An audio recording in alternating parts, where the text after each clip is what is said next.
It's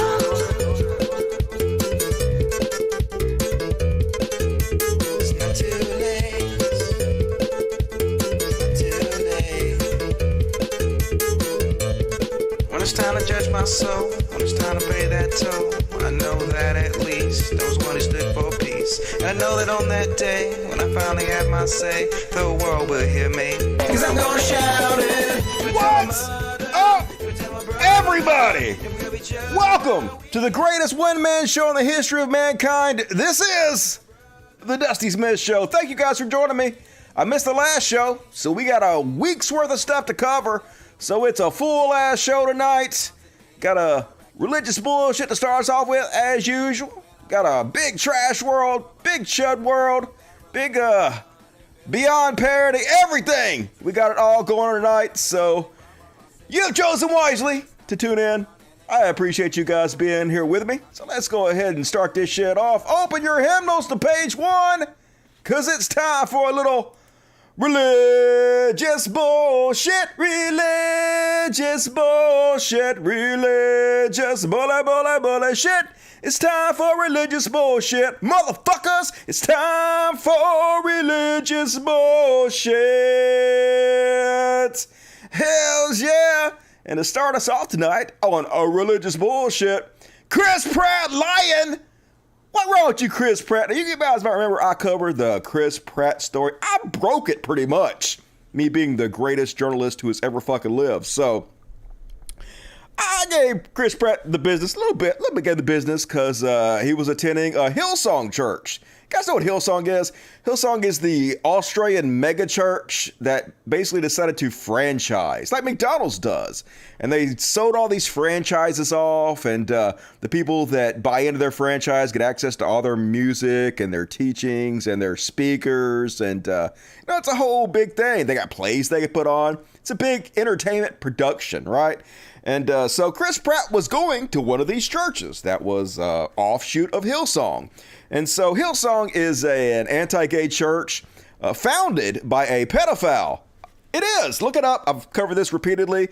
And then his son took over the church and covered up for the pedophile. And then the people at Hillsong paid the pedophile a retirement fund for the rest of his life while he lived free as his pedophile ass. So not good. Not a great church to be a part of, especially since they're incredibly anti-gay. I covered all that in the past. But now Chris Pratt, or Chris Pratt, as I like to call him, I guess he's trying to rebrand because, I don't know if you guys remember not too long ago, but they had a big viral thing. Who is the worst Chris of all the Marvel Chris's? They got Chris Pratt, and they got, all the Chris's. I can't name them because I can't remember everybody's name, but Captain America and his fine ass, he's a Chris, and I think the Thor guy's Chris too. They're all Chris's on that fucking Marvel bullshit, and he was unanimously decided to be the worst Chris because, for a lot of reasons, but going to the anti-gay church doesn't help at all. It does not. So, people shit on him, right? People shit on him a good bit because when you're a religious dork, it's like uncool. Like the most uncool thing you could possibly be is some kind of dipshit that goes around and preaches Jesus all the fucking time and believes in that stupid bullshit. And also, gives your hard-earned money to anti-gay churches that support pedophiles and shit. Not the best, Chris. So anyway, this week he went out there and just lying his ass off. He's like, hey, I'm not even religious. Really? You're not religious, Chris Pratt. I'm going to cover it, but you fucking religious as shit, dude. You putting your Jesus out there all the fucking time, trying to proselytize people, talking about how much you like to listen to Christian music and shit. But he's like, no, guys, you don't understand. I can't believe that I suddenly became the face of religion. I'm not even fucking religious at all. And then he said, I've never even stepped foot in a Hillsong church. You lying motherfucker. Yes, you have. Zoe is a Hillsong church. Okay, now, Zoe might not call himself outright a Hillsong church, but the preacher of Zoe LA, I guess it's pronounced Zoe. They got to be cool. Zoe LA is a Hillsong preacher, somebody who was taught at Hillsong. All the Hillsong people are his mentors. They're the ones that gave him his start. He specifically said He based the entire church around Hillsong. Zoe LA is an offshoot of Zoe Europe, which was until a couple days ago listed as part of the Hillsong family. The preacher of Zoe is listed on the Hillsong website as one of their preachers. So it's a Hillsong church, motherfucker. What are you talking about? They might be trying to distance themselves from Hillsong because of all the sexual scandals and the pedophilia shit that came out, even though we knew about that like years ago because I covered that shit fucking years ago, right? But anyway, he out there saying, hey, religion has been oppressive as fuck for a long time. Yeah, because of you helping that shit, motherfucker, the actor stated in the profile. I didn't know that I would kind of become the face of religion when really I'm not a religious person. The fuck wrong with you, Chris Pratt? Now look, I just want to say before I continue, I like Chris Pratt. I've always liked Chris Pratt. Loved him when he was on Parks and Recreations. I used to say, hey, if there was one person I wanted to play me in a movie, it would be Chris Pratt. Give him some white hair, give him a white beard. He could talk some fucking southern ass jive. He'd be great. That's a Dusty Smith in my opinion. I like Chris Pratt, but he lying here. You a liar, Chris Pratt. And then he says, I'm not a religious person. I think there's a distinction between being religious, adhering to the customs created by man, oftentimes appropriating the all reserved for who I believe is a very real God. So basically says, I'm not religious. I'm spiritual. It's totally different. Bullshit. It's the same fucking thing. You guys know that being religious is cringe as fuck and you just trying to explain it away, but you can't explain it away. You religious motherfucker, just own it. Anyway, so let's look at the evidence that you might be a little bit religious there, Chris Pratt. Here's you. Yeah, Jesus loves you. Hey, yeah, that's sort of why you got labeled as a super religious dude. And also, like, here's you putting up a cross. Yeah, and then here's you. I think this is the 4th of July, putting up a big cross with your whole fucking crew and shit. There's even this video where you're bragging about running while you're listening to Christian music, which is so goddamn lame. Good morning, everybody. Good morning, Chris. I woke up, I went to bed last night really kind of upset and depressed, and I woke up feeling crappy. I don't blame you. And I didn't want to work out. I didn't want to.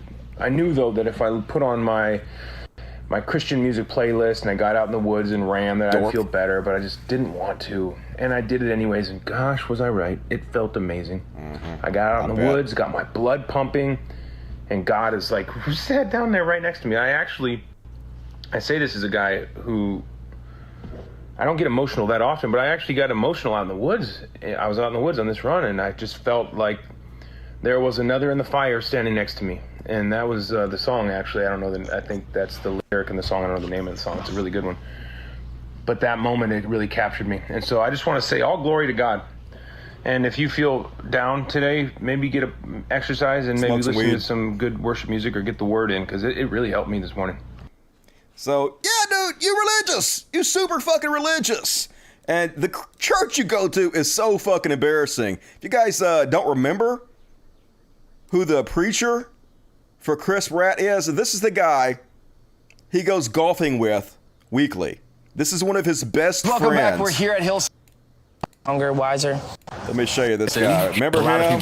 No, it's not Justin Bieber. Justin Bieber also went to this church. But let me switch. There we go.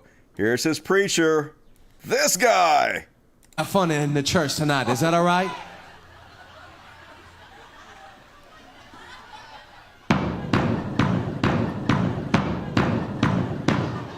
I'm asking you, Heavenly Father, enlarge my penis, my border, enlarge my prostate,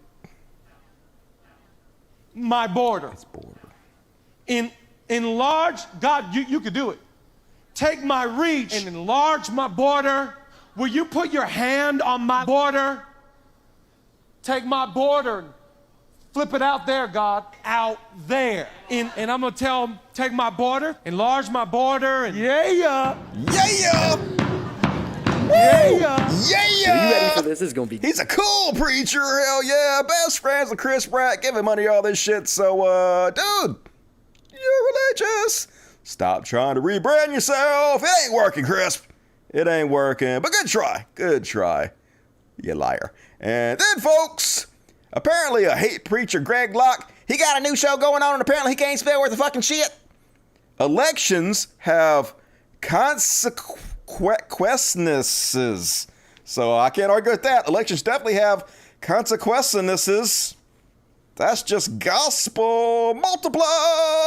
What a loser. And then, been covering these fucking anti-gay hate preachers. They make a lot of money just spreading homophobia and violent rhetoric towards gay people. Because the pieces of shit in the world who are into that sort of thing flock to them. And so here he is letting you guys know he ain't never gonna stop being a homophobe piece of shit. Let me just say this, people today have just gotten so squeamish about words that are being used from the pulpit. Yeah, like kill gay people. A little bit squeamish. Don't know why. We're so sensitive. Now people are, having to explain themselves why they are using the word fag from the pulpit. I heard today that, fag is considered a cuss word. That's news to me. I didn't know that. Really? Because it's not like when you go, obviously some cuss words that you use, you're describing like an act, you're describing something that is a taboo topic. There are, some things you would probably just, I wouldn't say it's sinful to say, but it's just probably better taste to not say it. I don't think fag falls into that category. Oh, I'm sure you don't. And quite frankly, I can't find a better term for these people. You say, well, what about homo? And homo, it's like, well, do I mean homo sapien or homostasis? Yes. Or, I can mean, it doesn't really have. No, if I say homo, no one's gonna know what I mean. They say, well, fag, it's such a derogatory term. I know. That's why I use it. I know. I'm trying to degrade those people as much as I can. I know you are. Show the love of Christ. It's a short, sweet, just three-letter word. The other ones are just too many syllables. And it doesn't have the same impact as so I'll never apologize for using that word. I hate to use a lot of syllables because people who follow me might not understand. I need to be as monosyllabic as I possibly can. So, loser, always the way. And another shocking article, folks. Florida pastor allegedly masturbates on Starbucks patio a second time because apparently one time wasn't good enough. Let me go ahead and over to the Katu and read that over here. Inigo Dali Muniz, a pastor in Kissimmee who teaches online ministry classes, is charged with exposure of sexual organs. The Osceola County Sheriff's Office says it received a report on May 9th of a male exposing his sexual organs while masturbating on the patio of Starbucks. Detectives eventually determined Muniz was the subject. The investigation revealed that Mr. Muniz, great name, previously had similar charges that occurred at the same location. So he really finds that Starbucks sexy. He like, ooh, this coffee just making me horny as fuck. I got to skeet all over everybody. Deputies arrested Muniz on Monday and transported him to Osceola County Jail. He being held on $1,000 bond. Where you at, Q? I guess it's not pedophilia. We're going to get there, though. But still, like a sexual deviant. Guys might want to check that out. And then, folks, they just telling you exactly what they're going to do. And we know, like, if you've been paying attention, been a fucking terrible week. The Supreme Court is, like, speed running the destruction of the United States. And these motherfuckers just saying outright exactly what they're going to make happen. Well, teachers can express their faith in public. Well, how much? How much can you express in public? And can a teacher now start reading the Bible in the classroom? We don't know. That's going to be battles to be fought. But at least we have an open door to start walking through some of this stuff. The same with education in schools. So we now have open doors to start taking back some of the culture that we have not, it's been off limits for 60 years. And now the stuff is back on the table. And that's really big stuff. It is big stuff. We have religious folks taking over everything. Theocracy, super cool on this planet. And folks, I'm going to read all the super chats at halftime. Get your super chats in. Get them in hard. Get them in fast. That way I like it. Super chats. And then another shocking article, folks. Prepare to be surprised. FBI opens sweeping probe of clergy sex abuse in New Orleans. Yep. Catholic Church raping everybody. Been doing it for decades. And so now FBI looking into it again. They have dozens of cases over dozens of years. And the kids that were raped are like, finally, I'm an adult now. Glad they're finally doing something fucking about it. And this is something to remember. for in the Trash World section, where I show you once again how the Proud Boys have tried to invade a drag queen story hour, screaming that they're pedophiles. But it just shows you all they're doing is virtue signaling, because if they really cared about pedophiles, they'd actually go to where the pedophiles are. Never heard of a single kid being molested from Drag Queen Story Hour. You know where the kids are being molested at? The Boy Scouts. They molest like 80,000 kids. The Catholic Church. What the fuck? But of course, they don't actually care about that. They don't care about any fucking thing they say. It's always a dog and pony show with those motherfuckers, as usual. And that's my religious bullshit. Hope you guys enjoyed it. Gotta read the super chat soon. Get them in. But now let's move on to a little Trash World. Cause Trash World, and it's all Trash World all the time, folks. But a few of them are specifically put in this category. We're gonna start Trash World off tonight with John Peterson. He's usually in the Beyond Parody section because he is so fucking beyond parody. But apparently, he decided to get himself banned from Twitter. And then no doubt he did it on purpose, folks. So this is exactly how Charlie Kirk got banned from Twitter. And Jordan Peterson knows, hey, that's how Charlie Kirk got banned from Twitter. I know if I get banned from Twitter, then I can make videos and I can play the victim. I can cache those cancellation bugs. I can make, I can go on tour and talk about how I'm so such a victim. Free speech is dead in this country. So he decided to go out and be the transphobic piece of shit he is and dead name Elliot Page. So he posted, remember when pride was a sin and Ellen Page, dead name, just had her breasts removed by a criminal physician. Yay! They're trying to criminalize medical procedures for grown-ass trans people now. Elliot Page, 35 years old. He 35.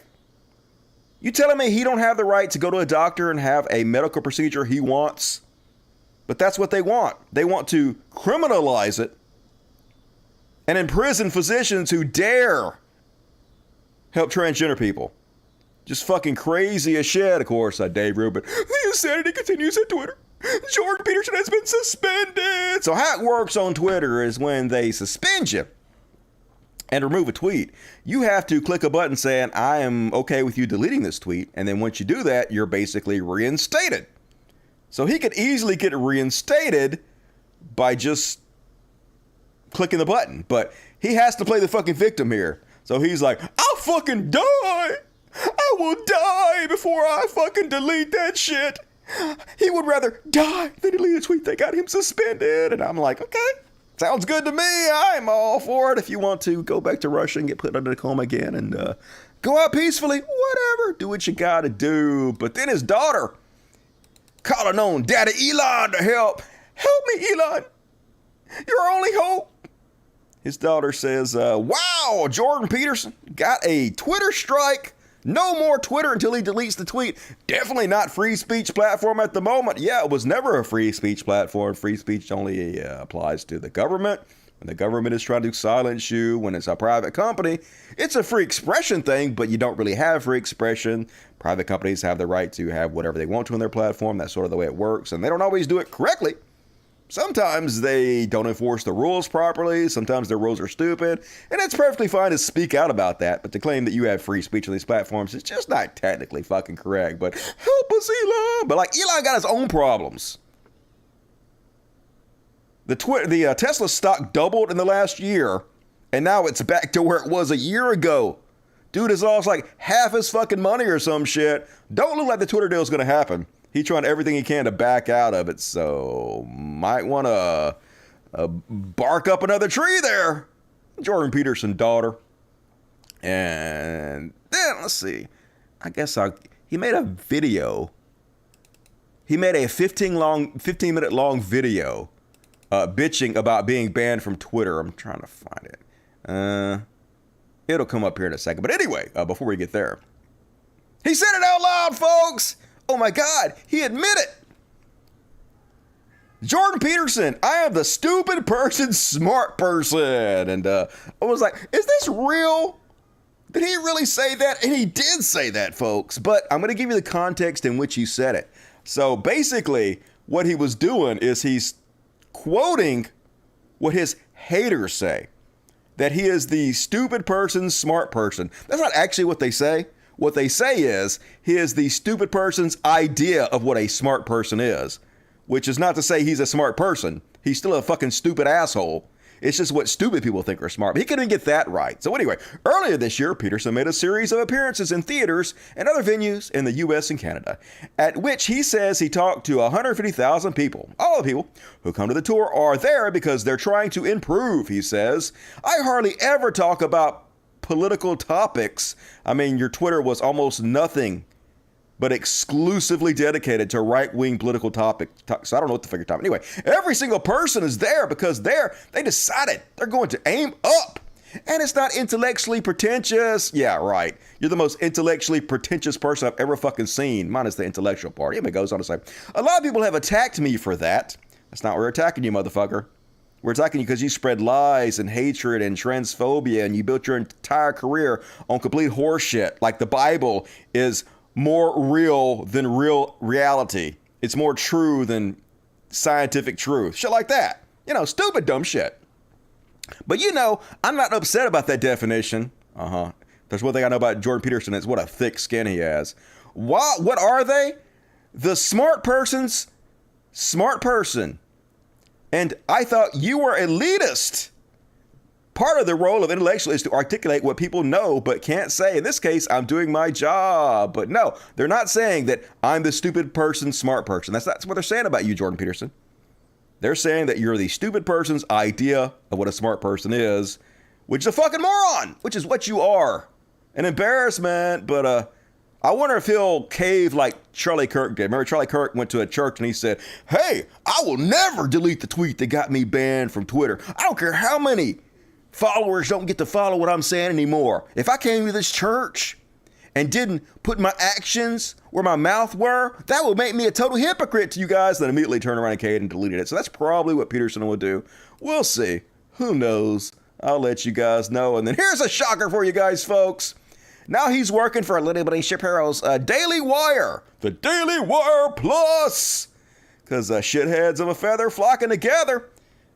An awesome byline from the Daily Wire from this sponsored tweet that says, think Jordan Peterson has said it all? No, I don't think he said shit. Think again! Okay, what happened? I lost my audio. My audio went away. There it goes. The smartest man in the Western world is now on Daily Wire Plus. What you talking about, Willis? Good God. Where you'll get this to archives, brand new shows and podcasts. Prepare to be surprised, inspired. No, thank you. Holy shit. Way to suck each other's dick, motherfuckers. Embarrassing. And then, here's the video I was talking about, where he made a 15-minute video complaining about being suspended from Twitter, because that's what it was all about. He got suspended on purpose. So then he can make these cringy fucking videos and play the victim and shit. But here he is explaining why he called doctors who want to perform surgeries on trans people, like Elliot Page, criminals. And here he's doubling down, comparing them to Nazis. And finally, with regard to the final phrase, criminal physician, I must say that I've had some post-coital, so to speak, regrets about that phrase. It is clearly the case that the surgical operation performed by the butchers who butchered Elliot/Ellen was legal. So, was it criminal? No. Or not? Were the operations undertaken by the fascist physicians who carried out the Nazi medical experiments legal? The Nazis literally killed gay and trans people. What the fuck you talking about, moron? Yes, under the laws of the time. But were they criminal? I'll leave that question up to you to answer. He's so fucking pretentious. God, he's so dumb not saying anything. Yeah. doctors helping out trans people, doing surgeries on adults that the adults want to have done are the same as the Nazis experimenting and torturing people. Isn't that the same thing? No, it's not, you fucking dick. Holy God, he's a doorstop. And then the acorn don't fall far from the transphobic fucking tree. Here's his daughter. Did a podcast being transphobic as fuck. Imagine being this fragile. Imagine being this scared for no fucking reason. Inventing things to be afraid of so you can complain about it. See a man dressed up as a woman and they're like close to you, it's scary. It's objectively scary. It's not. It's also like, I don't know how stable this person is. They're a lot bigger than me. I'm not allowed to say anything about it or act like something's off. It's scary. You can say or do whatever the fuck you want to, and then you have consequences for your fucking actions. And I think that is a reasonable reaction to that kind of thing. I want people to stop thinking they're not allowed to say anything. I understand why people do think we're not allowed to say anything. There's a tremendous amount of social pressure to go along with this and to not be mean and to be nice to the man and the things dressed. I know, I get it. I get it. People want me to be nice, but you don't have to be. You can be a total fucking piece of shit dickhead, and I agree, you can. But there's consequences, motherfucker. Do it. I really think that even though it is Republicans in the political arena who are standing up against this, Americans across the political spectrum could kill this if we would get together and start talking about it. I really think we could. See a man dressed up as a... I mean, what do you mean kill it? You mean ban transgender people from public? Is that what you mean? Yes, that's exactly what she means. They don't give a fuck, folks. Why is my lighting so fucked up? I'm angry. My lights go off back here? Yes, they fucking went off. God damn it. Where's that keep at? Come on, motherfucker. Work. Hang on. Technical difficulties. Light back up. There we go. Light up, motherfuckers. Do it. There we go. I fixed it. Hell yeah. Dusty's amazing. Live programming. Awesome, awesome, awesome. All right. So anyway, she a piece of shit just like her daddy is. Nobody shocked by that. And then, on the trash world, Marjorie Taylor Greene going out there trying to get people killed. They don't give a fuck, folks. They want violence. They want people to be attacked. So Marjorie Taylor Greene went out there and posted this. She retweeted the Libs of TikTok, which is a popular right-wing Twitter channel who doxes transgender people, paints them in the worst possible light in order to... I mean, I guess what they're trying to do is they're trying to spread trans panic in order to make sure conservatives take and maintain power. But what it's leading to is violence. So anyway, they post, Illinois Park is having a family-friendly pride event featuring a drag performance by this drag queen. Skokie Parks receives millions of funding. And so they post this picture, which is purposely supposed to be inflammatory to, upset people. Look, oh my God, this person was around children dressed like this. Of course, they were not around children just like that. They posted, you're lying. You're going to get me killed. Here's the actual picture of me there. This is what I was wearing. Why are you lying? But of course, we know why she's lying. She does not give a shit. I hope they sue her. Because, I mean, this is directly putting your life in danger. But, that's what she gets rewarded for. Spreading trans panic. That's the whole fucking grift. And then, this is what it leads to, folks. This is what they're trying to do. Proud Boys went back and tried to break into another drag queen story hour. And they got maced, which is pretty awesome. Love to see that and mace these guys more often. But here they are. They're going to call the people inside, of course, fags. And going to call them pedophiles and stuff. But like I said, this is complete virtue signaling.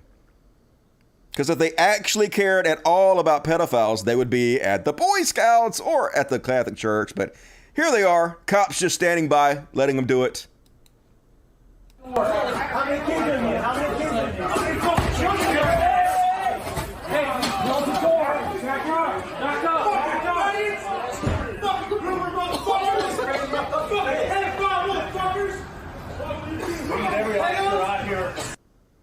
So like I said, it's just virtue signaling.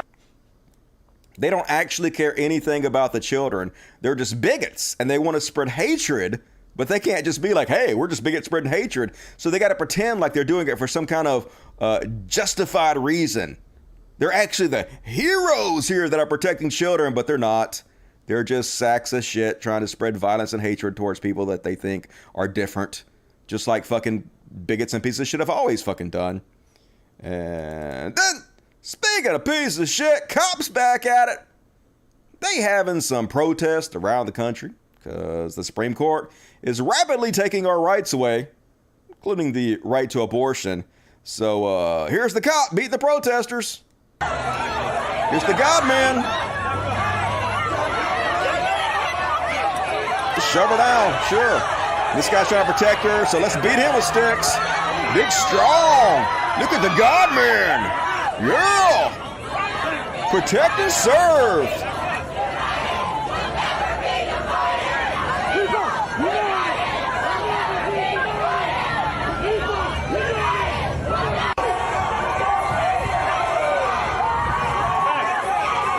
Here's the heroes, yeah.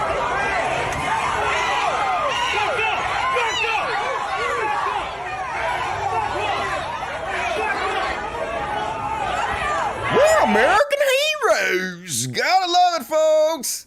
Jackbooted thugs stomp on our throats forever and ever and ever, and they're so thin-skinned, folks. Talking about fragile fucking snowflakes. Here's a cop about to arrest this woman for no other reason than the fact that she said he had a small penis. No free speech for us. Right? I think it's fair to wait. I'm gonna ask you one more time. Pick up your stuff and start. What I'm telling you is that you just got arrested last night and you're putting us in a fucking difficult position every time. Just don't be out here after curfew. We don't want to deal with it. Goodbye. There's nothing to report anyway. Well, that's what we were trying to show her. Well, how long does it take? What is it? There's been nobody out here for a couple hours. Right, but after curfew, like from 6 o'clock on, there's been nobody here. Ma'am, keep walking. I'm going 397. I'm walking. Don't touch me. Don't touch me. I'm walking. You don't need to touch me.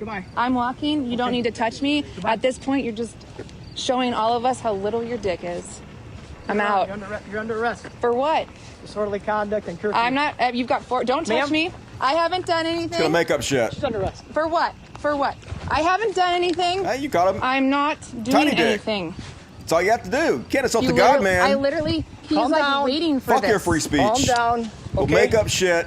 That's what they always do. They make up shit to arrest you for, and then they take you down there. Then the charges are dropped. They're just trying to inconvenience you, make you have a bad night, abuse their authority. That's the way it always fucking happens. So yeah, they arrested her over that, folks. She should sue the shit out of them is what she should do. Crypto crashing like a motherfucker, but apparently the crypto queen has been put on the FBI's most wanted list. And I don't know if you guys remember this, but this lady stole 4.1 billion with a B in a fake cryptocurrency scheme. So she launched something that was supposed to be the Bitcoin killer and had like millions of people invest up to $4.1 billion, but it didn't exist. She just took the money and ran. So now she a billionaire out there on the run. She'll probably stay out of jail for fucking ever because she got $1 billion now. How you gonna catch a billionaire? Doesn't seem likely. Just saying, you guys might want to not put your money in Bitcoin and crypto. It's all a scam. And speaking of the scam that keeps on scamming, have you guys heard what's going on with Radio Shack? So Radio Shack, the official account of Radio Shack, put out this tweet, and this is real, folks. If you find a squirter, marry her. So you might be wondering, why is Radio Shack putting out tweets like this? Then they followed it up with, Shack intern here. I wanted to take a sec to reflect on my post. I know you're expecting me to say, in my wildest dreams, I never thought that tweet would go viral and to apologize. But I did it because I know that shit was fire as fuck. No, we didn't get hacked, and no, I am not fired. Buckle up, bitch! And so anyway, If you guys want to know why they're doing that, apparently Radio Shack has been bought out by this, like, dude, basically, who has a small company. Radio Shack went bankrupt, and this guy bought the Radio Shack name, and shocker, they're crypto scammers now. Radio Shack is into crypto scamming. We're currently building a crypto-based subscription service similar to OnlyFans. So, yep, they're saying whatever they have to go viral in order to get clicks and shit and sell their crypto scams. So, this is what the future looks like, folks. Like, zombie companies going to get bought up and going to see all kinds of weird shit in the future. In the future, you're going to see a tweet from Sears making fun of your mama's big old pussy or some shit. It's gonna come, folks. Weird trash world we live in. And then, one more. Folks, I've been covering the Johnny Depp and Amber Heard case a little bit here and there, and been taking some shit for it. I don't know if you guys have noticed, but conservatives have jumped on the bandwagon of this trial, made millions of dollars on videos for this. And all the videos are exactly the same. It's Amber Heard is a lying piece of shit, and Johnny Depp is 100% innocent. There's no evidence that he ever abused her, and she is just lying. She is the abuser. And they're using this to discredit the Me Too movement. And being very successful at it. It's not just right-wingers doing it. The left has jumped in on it some, but mostly right-wingers. And I've had people say, I commented before, I've literally heard Johnny Depp with my own ears admit that he has struck Amber Heard. She is abused. Now, she might have abused him, but he's admitted to abusing her too. And people are like, you're lying, Dusty. You're lying. If there were audio of him admitting that, don't you think that would have been played in court? Don't you think we would know about that? I watched every minute of the trial, Dusty. Did you? There's absolutely no fucking evidence that Johnny Depp in any way abused Amber Heard, and that's just not true. So this woman put out a big long thread with all the receipts, and first off, I just want to say, like, Johnny Depp is a ridiculous human being. Now, Amber Heard is too. I don't like Amber Heard either. They both seem like they deserve each other, sort of to me. But Johnny Depp is absolutely a ridiculous fucking man baby. When he's alone, he tries to give these speeches like he's talking in a movie. Like he thinks he's so smart. He's swallowed his own Kool-Aid and actually believes he's the movie characters that he plays. So, first off, there's this one. Let's burn Amber. Let's drown her before we burn her. I will her burnt corpse afterwards to make sure she is dead. I'll smack the ugly around before I let her in. Don't worry. I never, ever want to lay eyes on that filthy whore, Amber A. Most embarrassing. All right, so this is a tweet he sent to some of his friends, or I guess a DM he sent to some of his friends before he even married her. And here he is admitting that he headbutted her. If you want a proof that he is on audio admitting he struck her, here you go. He happy screaming is like somehow the end all be all, very sort of offensive thing. You can throw a punch, screaming is okay. You can headbutt somebody screaming, but don't scream. Huh? I headbutted you Couldn't believe you did that. on the forehead. That doesn't break a nose. He literally just said, I headbutted you in the fucking forehead. That doesn't break your nose. There you go. Motherfuckers tell me that I didn't hear audio of him admitting he struck her. Oh, I watched every moment of the fucking trial. Shut the fuck up. God damn it, you guys are annoying. Let's see what else. There's so many. He said multiple times that he cut his own finger. I don't know if that's true or not. And he told the doctors that. Scroll down. There's so much here on this thread, but I'm going to share the whole thing with you. Okay, here's how fucking ridiculous he is. He brought a knife to a meeting with her, and he's just like this drama bitch, and he's like, I'm going to cut myself. I'm going to cut myself. And then says he's going to cut her. Listen to this shit. How pathetic he is. If you don't, I will. Come here. Well, Spitzer won't answer this because he's a fucking conservative prick. Don't. Please don't. Don't cut yourself. Please don't cut yourself. Cut. Please don't cut yourself. Please, I know it You hurts. do it. I would never cut you. Cut me. I would never do that to you. Just good grief, this guy's so lame. I'm gonna cut myself. Just who acts like this? In the same meeting, he threatened Amber's by saying, "You want to be cut? Do you? This is gonna go to court." Want to be cut? Do you? Just gonna go to court. Just, the dude's an abuser, okay? He's a fucking abuser. After the infamous plane incident, Johnny had his assistant, Steven, text Amber and apologize. He says, "When I told him he kicked you, he cried." It says that. This is assistant telling him you kicked her. And this is their conversation. Amber, look, he thinks he doesn't deserve this. Obviously, he has no idea what he did or to the extent that he did it. If someone was truly honest with him about how bad it really was, he'd be appalled. The man Johnny would be humiliated and definitely wouldn't say to me that he doesn't deserve it. I'm sad that he doesn't have a better way to really know the severity of his actions yesterday. Unfortunately for me, I remember a full detail of everything. And then his assistant, it was disgusting and he knows it. He was appalled. When I told him he kicked you, he cried. And there's so much evidence. Like she told at the time, she told her therapist who wrote all this shit down. So I guess she could have been making it all up at the time and lying. But if you say it at the time it happens to your therapist, it seems likely it probably did happen. But anyway, there's a lot of evidence in here. It's a big, long thread. Here's another one. Let's listen. Next move, if I don't walk away or just go out for a little while, it's just gonna be a bloodbath, like it was on the island, of course. Of course, gonna be a bloodbath like it was when we were on the islands. Let's see, there's just so many here.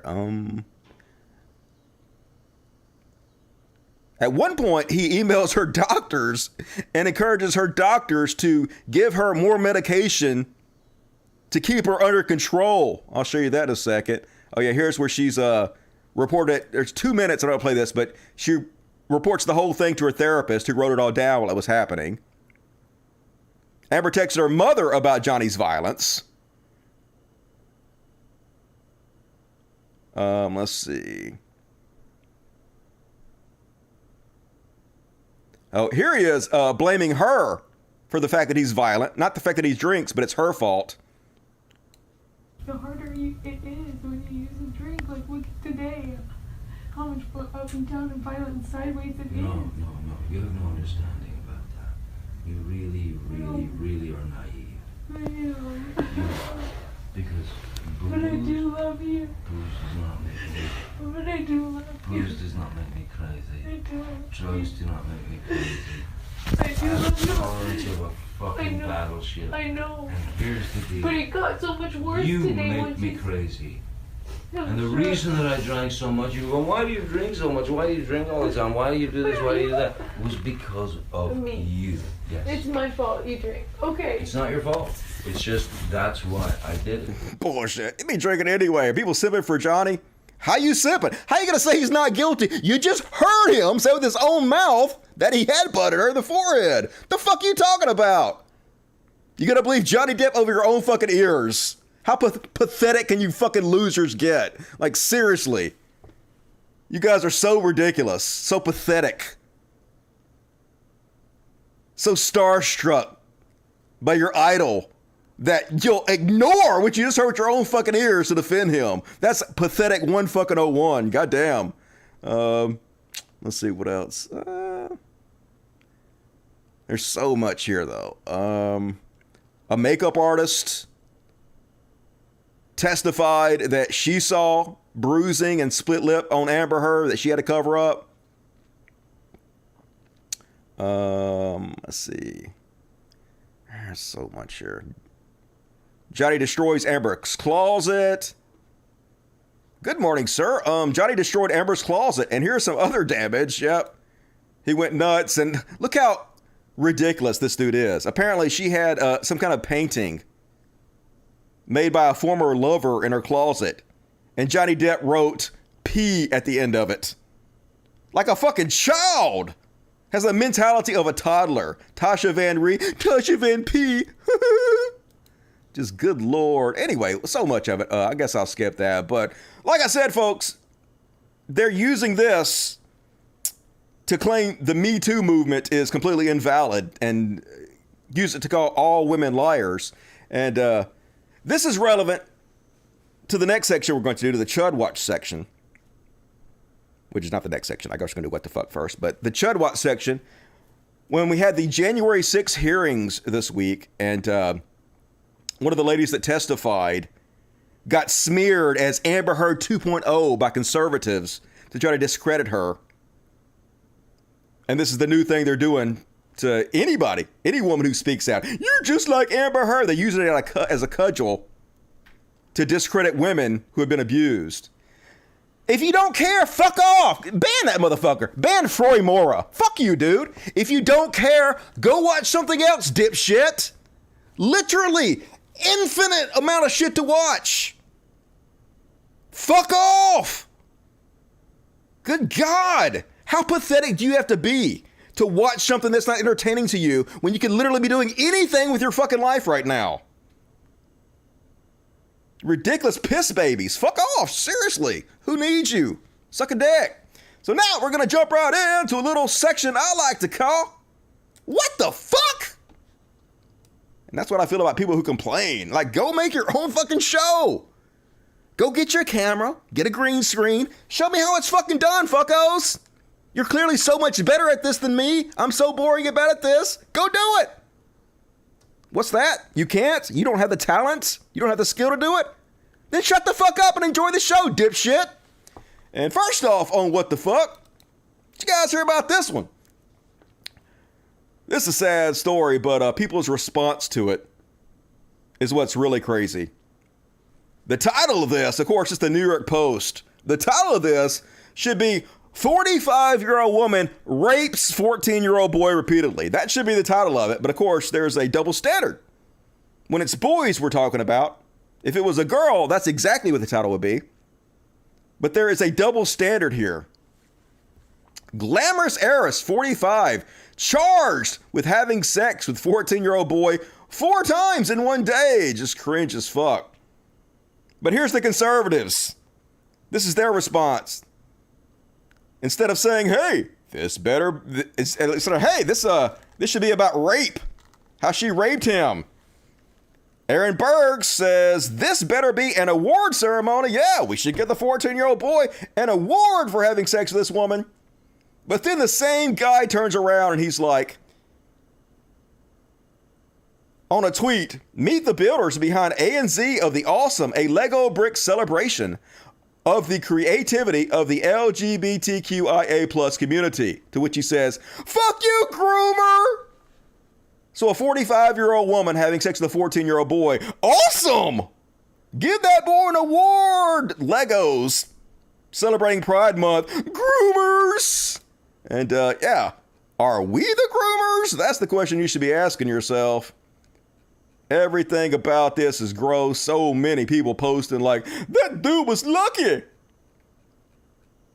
Why did he even tell anybody?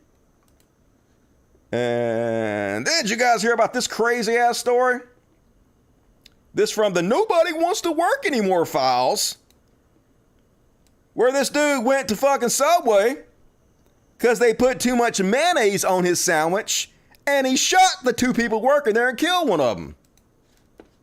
Gunman who shot 2 employees at a Subway after a dispute over too much mayonnaise on a sandwich. One worker was killed, the other needed surgery. The shop's owner says the victims, both women, were model employees.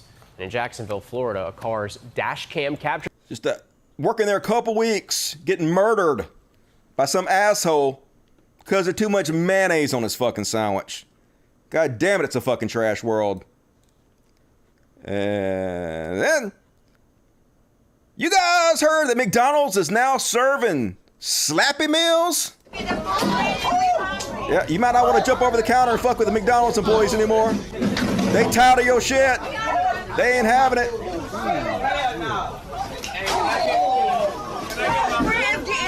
And let's replay that. So this guy gets hit by this other guy, and I guess he don't know what the fuck's going on. This other guy pulls him off, trying to help him, and he punches the guy that tries to help him. So then he gets a two-piece from that dude as well.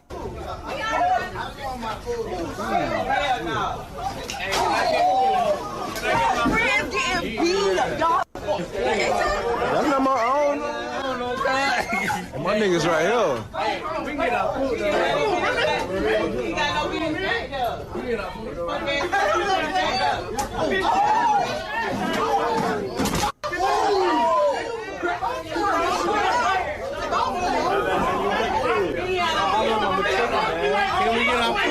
That's what I'm saying.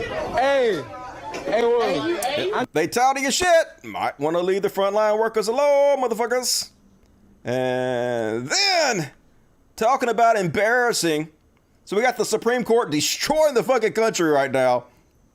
Taking our fucking rights away. And this is how representatives on the Democratic side are responding. In a moment of wildly conflicting emotions of intense anger over horrifying Supreme Court decisions with more to come, mixed with gratitude that I was able to help pass the first meaningful gun reform in 3 decades, I turned inward, at least for a moment. What the fuck you doing? Showing off his fucking yoga. Read the room, motherfucker. Andy Levin, not the time. Do your yoga some motherfucking time. This ain't helping, motherfucker. And then did you hear see this one? So this happened in March, but I missed it. And it went re-viral today. So I thought I would share it with you guys if you haven't seen it. So this is a Chicago Transit Authority employee. Was arguing with this drunk guy. Apparently there's a drunk guy, and he was arguing. The cops came, and the cops left. And he continues to argue with the guy. So the guy pulls out a hammer, tells him to go on. This transit authority from Chicago employee. So he gets pushed down by the drunk guy. And then he's like, fuck it. I choose violence. I'm just going to murder this dude. Hell no, bro. So he pulls out a gun. No, hell no, folks. No, hey, TG, folks. TG. Hey, yeah, don't do that. Don't do that. So the guy's running away. Before he got his pipe, boy. And so he just shoots the guy in the back 11 times.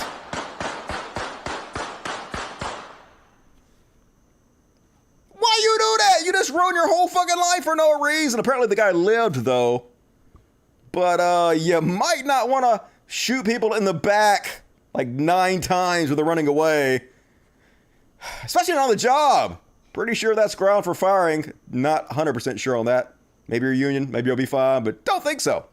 And did you guys hear about this one? Holy shit. Cops killing each other.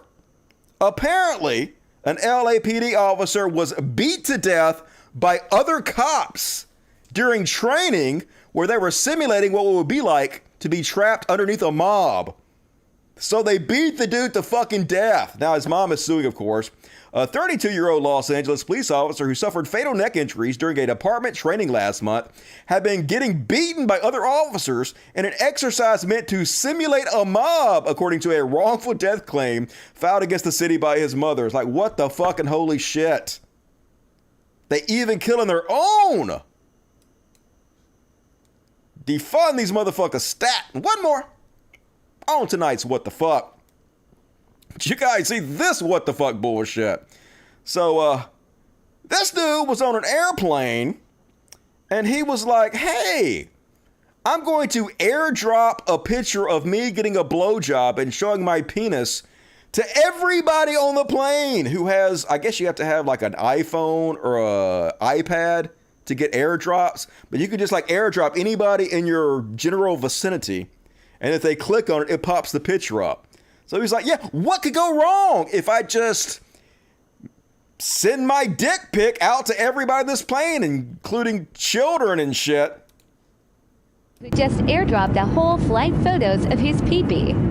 Thankfully, I accepted it, saw who was sending it, and immediately started speaking up. Stay tuned for the police escort.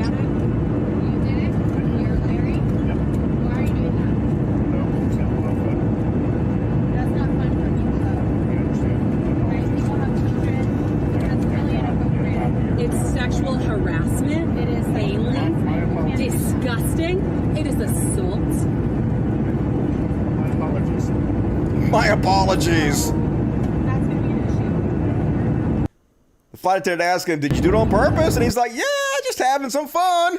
As you do on a plane, sending dick pics to everybody on the plane. You know, just good, clean fun. So enjoy the sex offenders registry, dipshit, and the no-fly list at the same time. Good Lord, what is wrong with you, dude? I guess he's an exhibitionist, but bad life decisions. And all right, that is my what the fuck. And once again, folks, I'm going to do the Chud Watch. After the Chud Watch, we're going to read all the super chats. Please hit the like button. It's the least you could do. Help out the show if you're able and if you want to. And now, gotta do the old Chud Watch theme. Let's see if I can remember how it goes. Chud Watch, talking about Chud Watch. We talk about chuds and make fun of them.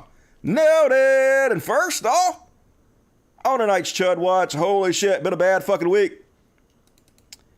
The Supreme Court is rapidly destroying this country. I guess they're just going all in, getting everything in they possibly can to fuck up this country. They overturned Roe versus Wade. Then they voted to limit the EPA's power to combat climate change, which we're going to talk about next. The worst possible thing that could happen right now when we're looking at a global catastrophe. Then Supreme Court further erodes separation between church and state. They basically ruled that teachers can now lead the class and shit in prayers, which is a great way to ostracize anybody that's not a Christian. Then the Supreme Court has agreed to hear a case that could give state legislature broad, unchecked power over federal elections. We're going to talk about this too. Basically, this is a possible end to democracy as we know it. So first off, the EPA thing. So they basically defanged the EPA completely and made it to where they can't actually regulate power plants and greenhouse gas emissions anymore. If they want it done, that every single different chemical that gets put in the air has to have be listed in congressional bills that have to be passed. And as we know, Congress doesn't do fucking shit. So basically, corporations can now pollute the earth with reckless abandonment like they've never done before. They can just do what they want to now. At a time in our history, we can least afford this shit. 6 motherfuckers are going to destroy our fucking planet, our country, our democracy. And of course, like this says, the media has been reporting it as, hey, in a blow to environmentalists, the Supreme Court has rolled back EPA regulations. But no, the media often says in a blow to environmentalists as if we're the only ones who live on the planet. It's a blow to fucking everybody. It's mainly a blow to your grandchildren, your children. The hundreds of millions of people that are going to be displaced by global warming. The absolutely worst thing that could possibly fucking happen.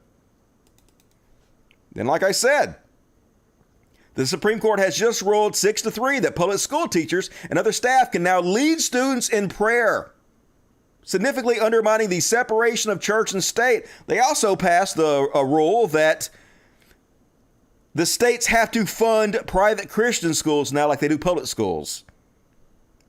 In these charter areas,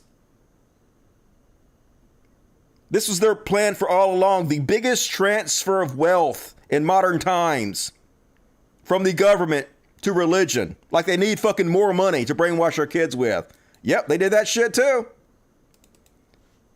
Supreme Court to take on controversial election law case. Next, what they're going to do, and there's no doubt they're going to do this, they're going to make it to where state legislatures are completely in charge of the election process and remove all the power from the federal government. So we remember what happened, where these Republican legislatures in certain states decided to disregard the voters, disregard the will of the people, and create a fake set of electorates to send to the White House, to send to the Capitol, in order to be certified for Donald Trump? Well, now they can legally do that. Now they can just ignore the will of the people. They can gerrymander the states to make sure they have enough seats, because as we know, that's what happens. Republicans get several percentage points less votes every election the Democrats do, yet they still get more seats because of how they rig and gerrymander the districts. Now they're going to make it easier to do that. And then once they do that, they can just disregard the will of the people completely. No more democracy, and just elect whoever the fuck they want. And since one side is not playing by the rules, the other side is, it'll be 100% conservatives doing this. What do they think is going to happen after they take our right to vote away? Because now they're telling us, just vote more, just vote more, just vote more. When you don't have the right to vote anymore, what is your only recourse? I'm not allowed to say it, but I'm thinking it. And then all the shithead fucking conservatives are going out there giddily celebrating the erosion of our freedoms. Like Count Chocula, who you guys might remember, blocked me in the middle of losing a very, very public debate about white supremacy. Ran away. Brave Saraba, and this fucking piece of shit. AOC says forced pregnancy is a crime against humanity, to which she says, don't get pregnant. Remember, this is the Nazi pug guy. Horrendous fucking piece of shit. Here's Tim Pool. Blue states will keep aborting. Red states will stop. In 30 years, the U.S. will be Christian conservative, like it ain't fucking already. We're already ruled by Christian conservatives. Already fucking happening. To which Andrew Torba says, Tim gets it. The future is ours. Yeah. They love it, folks. They know they've taken over. They know they can oppress us, and they're giddy because the cruelty is the fucking point. Here's Charlie Kirk. Notice who is marching in the streets? Single, unmarried, mostly white, college-educated women. Frankly, it's foolish to call conservatives racist. Who we actually can't stand are angry, liberal, white women. That's right. We can't possibly be racist when we're sexist. We just hate liberal, educated white women, because fuck you being educated. Here he is again. The deeper point here is this, says Charlie Kirk. Literally anything we want to do is possible. Wall, deportations, banning drag queens. I was told my whole life overturning Roe was impossible. Lies. It's all about the will. Now we know this. Now we win. Yep, they're saying what they're going to do, folks. Now they know. We've taken over. We can do anything we want to these people. Full theocracy is coming. Here's classy ass Dave Rubin playing a clip from Lori Lightfoot, who's pissed off that a woman's right to choose got taken away. Let's see the classy way he addresses her. Thomas, concurrence, he said, thank you, Clarence Thomas. Thank you, Clarence Thomas. He thinks that we are going to stand idly by when they take our rights. Now, first off, as you know, Lori Lightfoot is a lesbian. She has no chance of having an abortion, and even if she was not a lesbian, there is no male on this earth who would like to bang her, okay? She ugly. Nobody wants to bang her. Good God. They have no fucking class. Conservatives are just garbage fucking humans. In every way. Here's Lauren Southern celebrating. Showing the dank memes that the right is putting out, and they're giddy over, folks. Post your Roe versus Wade memes below, and here's Justice Thomas with his laser eyes. So lasery. Look at him dunking on the only meme they have, the one meme. They post over and over again to prove that the left can't meme. The right has fucking one meme that they've used to insanity at this point. But they like seeing the same thing over and over and over again. I don't care if, Lori Lightfoot might be at this point for Chicago, but what the fuck does that have to do with the classless way Dave approached that? Doesn't have anything to fucking do with that. And then, another right-wing shithead, Ann Luddy. If you're scared for your daughter's future, maybe focus on raising her to not be a slut. Yeah, that's right. Except it's not just about that, right? You don't have to be a slut to accidentally get pregnant, but what if you're raped? What if it's incest? Who cares, right? Still a slut in their eyes, I guess. And then Jordan Peterson decided to chime in with his opinion on abortion. Let's see what this brainiac has to say about it. Man. What exactly is the problem with casual relationships, and how are you supposed to find the person you need to be with without having them? Well, I think, how about abortion? That's a problem. And so, it's a minefield, obviously, any discussion of abortion. But one thing I can say about abortion that I think would generate no objection is you wouldn't give one to your sister for a present. What the fuck are you talking about? Okay, this is so stupid. This is the smartest man in the world, according to conservatives. Okay, first off, if my sister got in trouble and needed an abortion, I would absolutely help her pay for it. But, like, I wouldn't get my sister a gift card for her birthday for an abortion if she didn't need one. Obviously, because that's not a thing. What the fuck? Right. So whatever it is, it's not desirable. And how not desirable it is at minimum open to question. So I don't think there's any such thing as a casual sexual relationship. I don't believe that. I don't give a shit what you believe. You might have never had one, but I've had a casual sexual relationship, and it definitely exists. God. Oh my God. So fucking embarrassing. So depressing.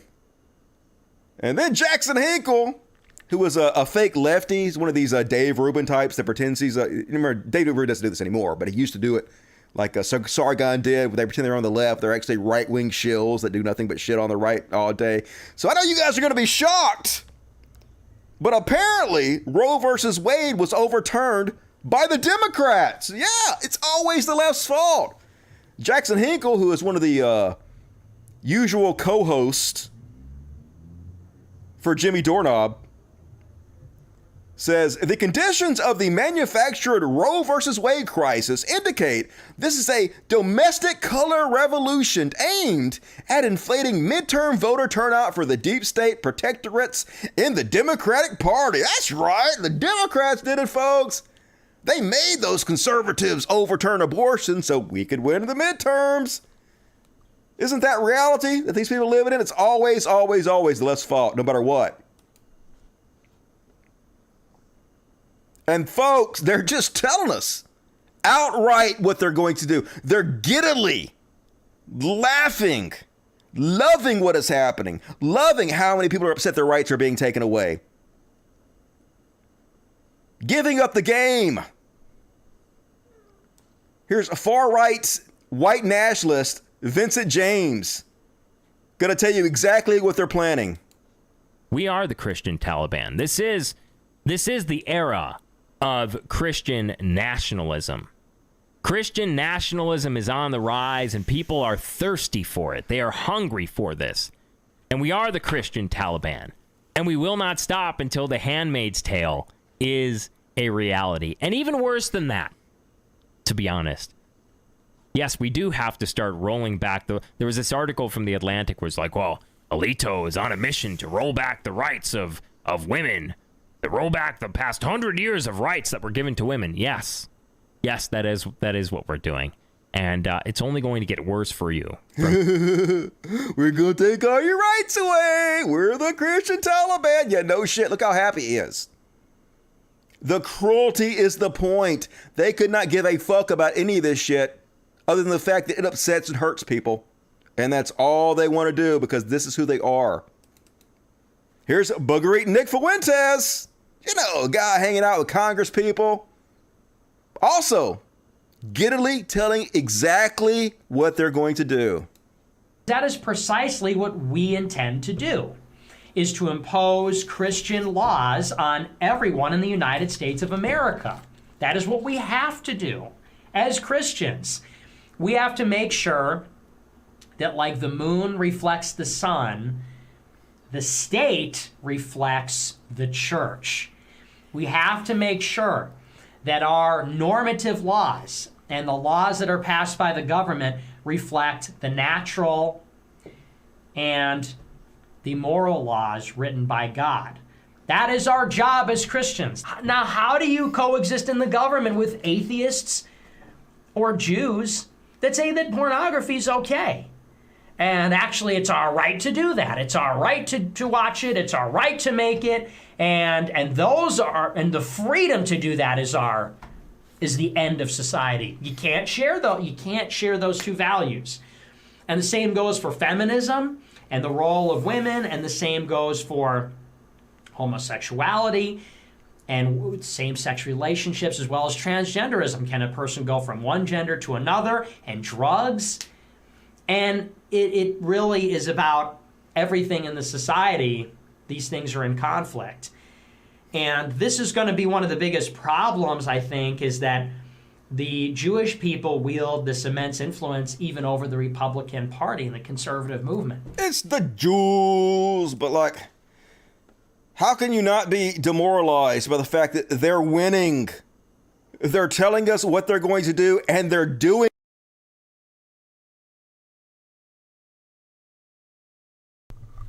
giddily putting it in our fucking faces. They do it. I don't know why my audio keeps cutting out. So fucking depressing. And the only thing they've had to do pretty much is spread trans panic and trans fear over something that's not even a fucking issue. Yet people are so fucking stupid. They're allowing this to be a part of their decision-making process, to vote against their own best interests as our rights are taken away. And this is what they don't understand, folks. In the Netherlands, abortion is freely available upon request, yet the country boasts a very low abortion rate. How? Contraception is widely available and free. There is an extensive public education on family planning, contraception, and sexuality, with a strong focus on taking personal responsibility for one's sexual activity. Many fear that the teaching kids about sex and contraception will encourage lots of sex, but Dutch teens on average have less frequent sex, starting at an older age than American teens. The American teen pregnancy rate is 4 times higher than the Dutch rate. The American abortion rate is nearly twice as high. Research shows that countries with restrictive abortion policies have higher unintended pregnancies and higher abortion rates, but they don't actually care about any of this. They don't actually care about the number of abortions. This is about control. If they wanted to lower the amount of abortions, they would do what actually works. But they never fucking do that.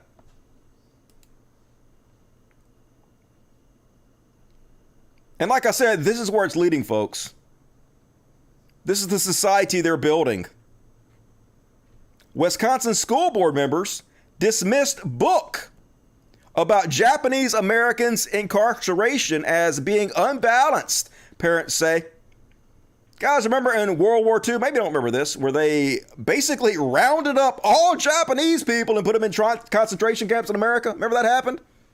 Real life American history. Well, they won't allow it to be taught in the school because they say the other side needs to be taught. You know, the racism part, I guess. It's the new forced patriotism curriculum they're implementing in our schools, where you're not allowed to teach the history of America that makes America look bad in any way. Because what better to create the next generation of fascists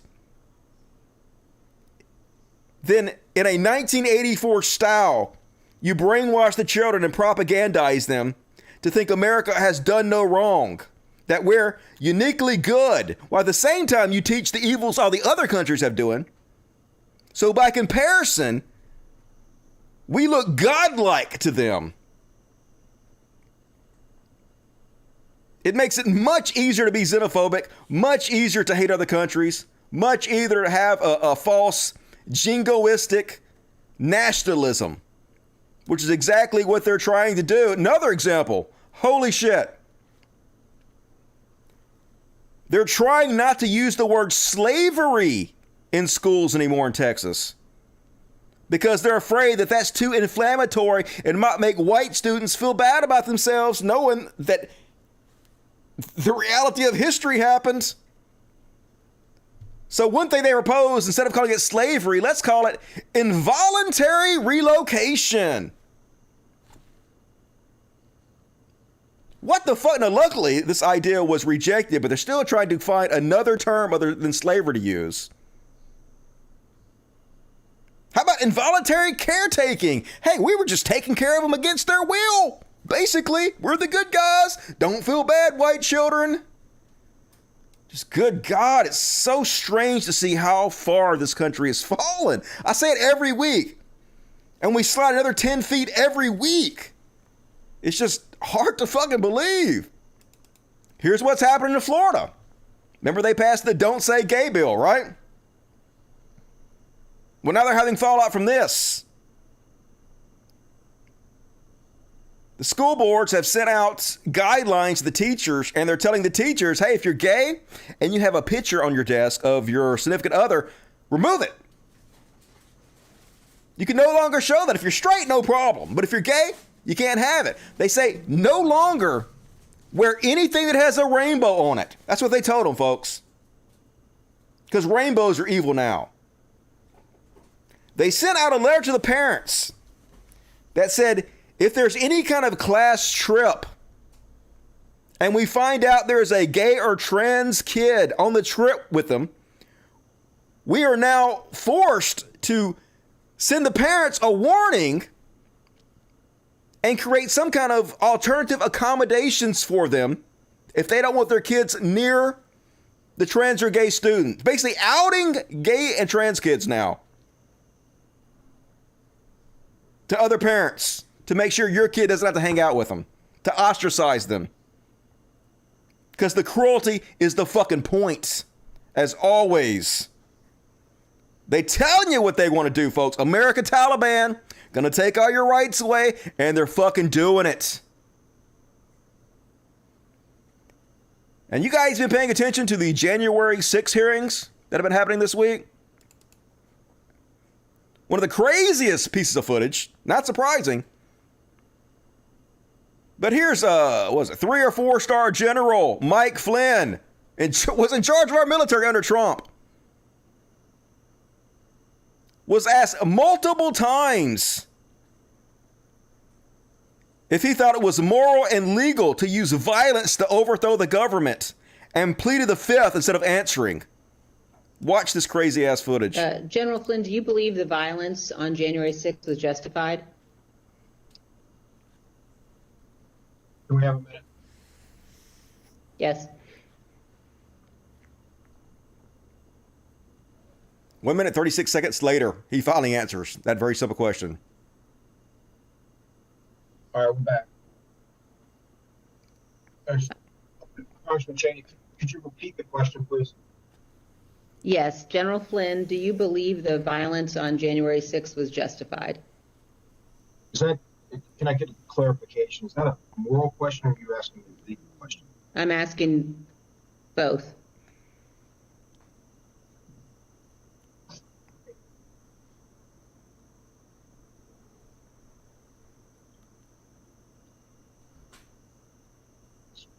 I said the fifth. Do you believe the violence on January 6th was justified morally? Take the fifth. You believe the violence on January 6th was justified legally? Fifth. Fifth! Might incriminate myself if I answer, so the answer is yes.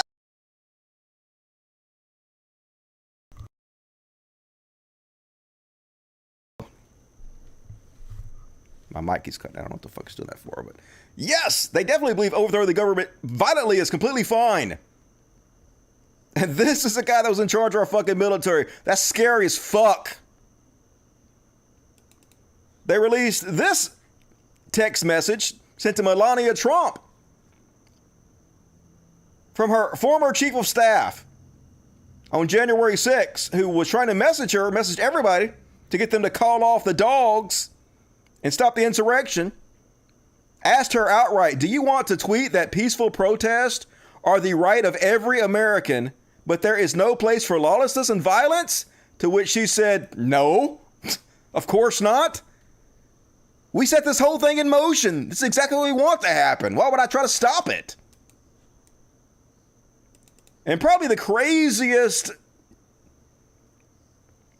witness they had was Hutchinson, who was one of the main aides to Trump's chief of staff, was right there on January 6th. These are all Republicans they're interviewing, folks, telling exactly what happened.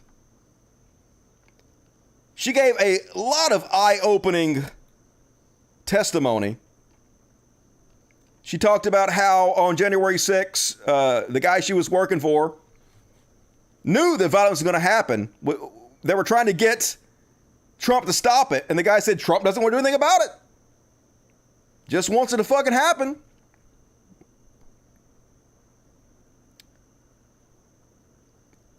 She testified that all the Trump lawyers knew ahead of time that what they were doing was illegal and breaking the law, and they were trying to warn Trump not to do it. One of the main things they wanted him not to do was actually go to the Capitol. Apparently, when he said, hey, I'm going to join you guys going down to the Capitol, you go down there and I'm going to join you. Apparently, he was actually going to do that. He wasn't just saying that. So you probably already heard this, but the main testimony she gave that was really interesting was that Trump semi-attacked his Secret Service, who refused to take him to the Capitol building, and lunged at one of the drivers trying to turn the car around.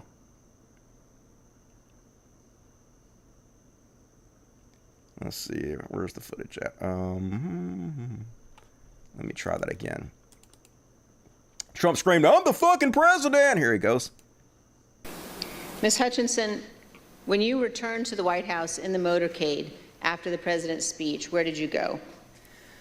When I returned to the White House, I walked upstairs towards the Chief of Staff's office, and I noticed Mr. Renato lingering outside of the office. Once we had made eye contact, he quickly waved me to go into his office, which was just across the hall from mine. When I went in, he shut the door, and I noticed Bobby Engel, who is the head of Mr. Trump's security detail, sitting in a chair, just looking somewhat discombobulated and a little lost. And I looked at Tony, and he had said, did you effing hear what happened in the Beast? I said, no, Tony, I just got back. What happened? Tony proceeded to tell me that when the president got in the Beast, he was under the impression from Mr. Meadows that the off-the-record movement to the Capitol was still possible and likely to happen, but that Bobby had more information. So once the president had gotten into the vehicle with Bobby, he thought that they were going up to the Capitol, and when Bobby had relayed to him, we don't have the assets to do it, it's not secure, we're going back to the West Wing. The president had a very angry response to that. Tony described him as being irate. The president said something to the effect of, I'm the effing president, take me up to the Capitol now. To which Bobby responded, sir, we have to go back to the West Wing. The president reached up towards the front of the vehicle to grab at the steering wheel. Mr. Engel grabbed his arm, said, sir, you need to take your hand off the steering wheel. We're going back to the West Wing. We're not going to the Capitol.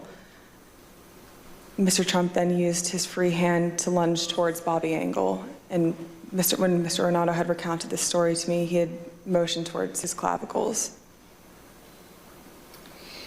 And apparently, I read earlier that they've had a couple Secret Service people who have backed up her story. So yeah, I know it's hearsay, but like these are people that work for Trump telling you what their experiences were. These are not like Democrats. These are not left-wing people. These are all Trump's inner circle who were there telling exactly what they saw happen or what they were told happened. A combination of the two. So, of course, Trump went on Truth Social and had a complete meltdown. Her body language is that of a total bullshit artist. Fantasyland. There is no cross-examination of this so-called witness. This is a kangaroo court. Yeah, there's no examination because you Republicans decided on purpose not to have anybody on the committee. In fact, you censored Liz Cheney for daring being on the committee. That's what you guys wanted to happen, so you could say, hey, there's nobody on the committee doing cross-examination, because you guys chose that. You can't choose it and then complain about it. I guess you can, because it works for you, but it's very transparent. And he said, Cheney, could he left out of the snippet of my speech, go peacefully and patriotically? Isn't that disgraceful? She changed lawyers a couple days ago, and with it, her story totally changed. Shocker. Guilty as fuck. But like I said, folks, now they're all comparing her, the new thing that right-wingers doing, are comparing any woman that speaks out, any woman that whistleblows, to Amber Heard. Here's Madison Cawthorn. Why is Amber Heard testifying to the January 6th committee? Got him. Here's Caleb Hull. If Jussie Smollett and Amber Heard had a baby, it'd be Cassidy Hutchinson. They're so original. But the weird thing is even Fox News was sort of covering it a little bit. And Bret Baier went on and talked about it. And apparently crushed the subject so much that his fellow co-hosts were left in silence. Let's have a look. And I think what you pointed to, Sandra, was the most compelling when she quotes Mark Meadows. He doesn't care. He thinks Mike deserves it. He doesn't think they're doing anything wrong as far as they're literally calling for the vice president to be hung. And then Pat Cipollone says, this is effing crazy, according to Hutchinson. This testimony was very compelling from beginning to end. She obviously had access to all of the players. We are now hearing from the former president on various posts where he questions her accuracy. He goes after her directly, says he doesn't know who she is, and said he didn't lunge at the Secret Service agent in the Beast. That didn't happen. He says he didn't throw his lunch against the wall. That didn't happen, and that she's lying. Cassidy Hutchinson is under oath on Capitol Hill. The president is on Truth Social, making his statements. What was so compelling, I think, is how it was laid out. We always point out that there's not a pushback, and it would have been great to hear Jim Jordan or some congressman say some other angle to this, but the testimony in and of itself is really, really powerful. Sandra, could you still hear? Indeed, yes, I am here. Indeed, yes. I can't believe you're actually reporting this on Fox News. I'm shocked into silence. Yeah, me too. I'm a little shocked myself, but they're still fucking shameless shitheads. My computer's acting funny, folks. If the show ends suddenly, it's been a good one. Lou Dobbs is still alive, apparently. And they're so desperate for you not to watch because they don't want you to know. Lou Dobbs says, the January 6th committee is a vicious partisan panel of Marxist Dems, most hateful, ignorant cretins who are without conscience. Only the hopeless stupid would believe a word they utter. It's not them. Every witness are conservatives, are Republicans. Trump's inner circle. I guess my microphone seems to be going out. It's your own side. But of course they have to demonize even their own side. Call them Marxists and shit, so you're not going to listen to it. Hilariously transparent. And this is not supposed to be there. This is supposed to be down here. And then Brett Hume, doing the typical Fox News bullshit because they're such liars, says, I've covered Washington for more than 50 years, including 11 years covering Congress specifically. I've never seen a committee, all of whose members were chosen by one party, and where there is no cross-examination or any attempt to present both sides. Literally, the Republicans chose not to put anybody on this committee. Specifically so they could make this claim that it's partisan. This was their whole game plan. It's just so Shameless. That's what it is. It's fucking shameless. But the Trump cult, they definitely know what's important, folks. They're out there. Donald Trump matters. Yeah, fuck Black lives. It's Donald Trump. That's what really matters. Who gives a shit? If you try to overthrow the government and call himself as a dictator, we love that. We love our dictators. Say the MAGA assholes. And Joe Rogan going full ass chud. It's hard to believe that for years, as I shit on Joe Rogan, as I, in detail, pointed out his transition to right-wing shithead, his supporters and sycophants would still come to me and say, Dusty, he not fucking right-wing. He had Bernie on his show. He was a Bernie. He's a left-wing guy. That's what they say. He came out and threw his weight behind Ron DeSantis, of course.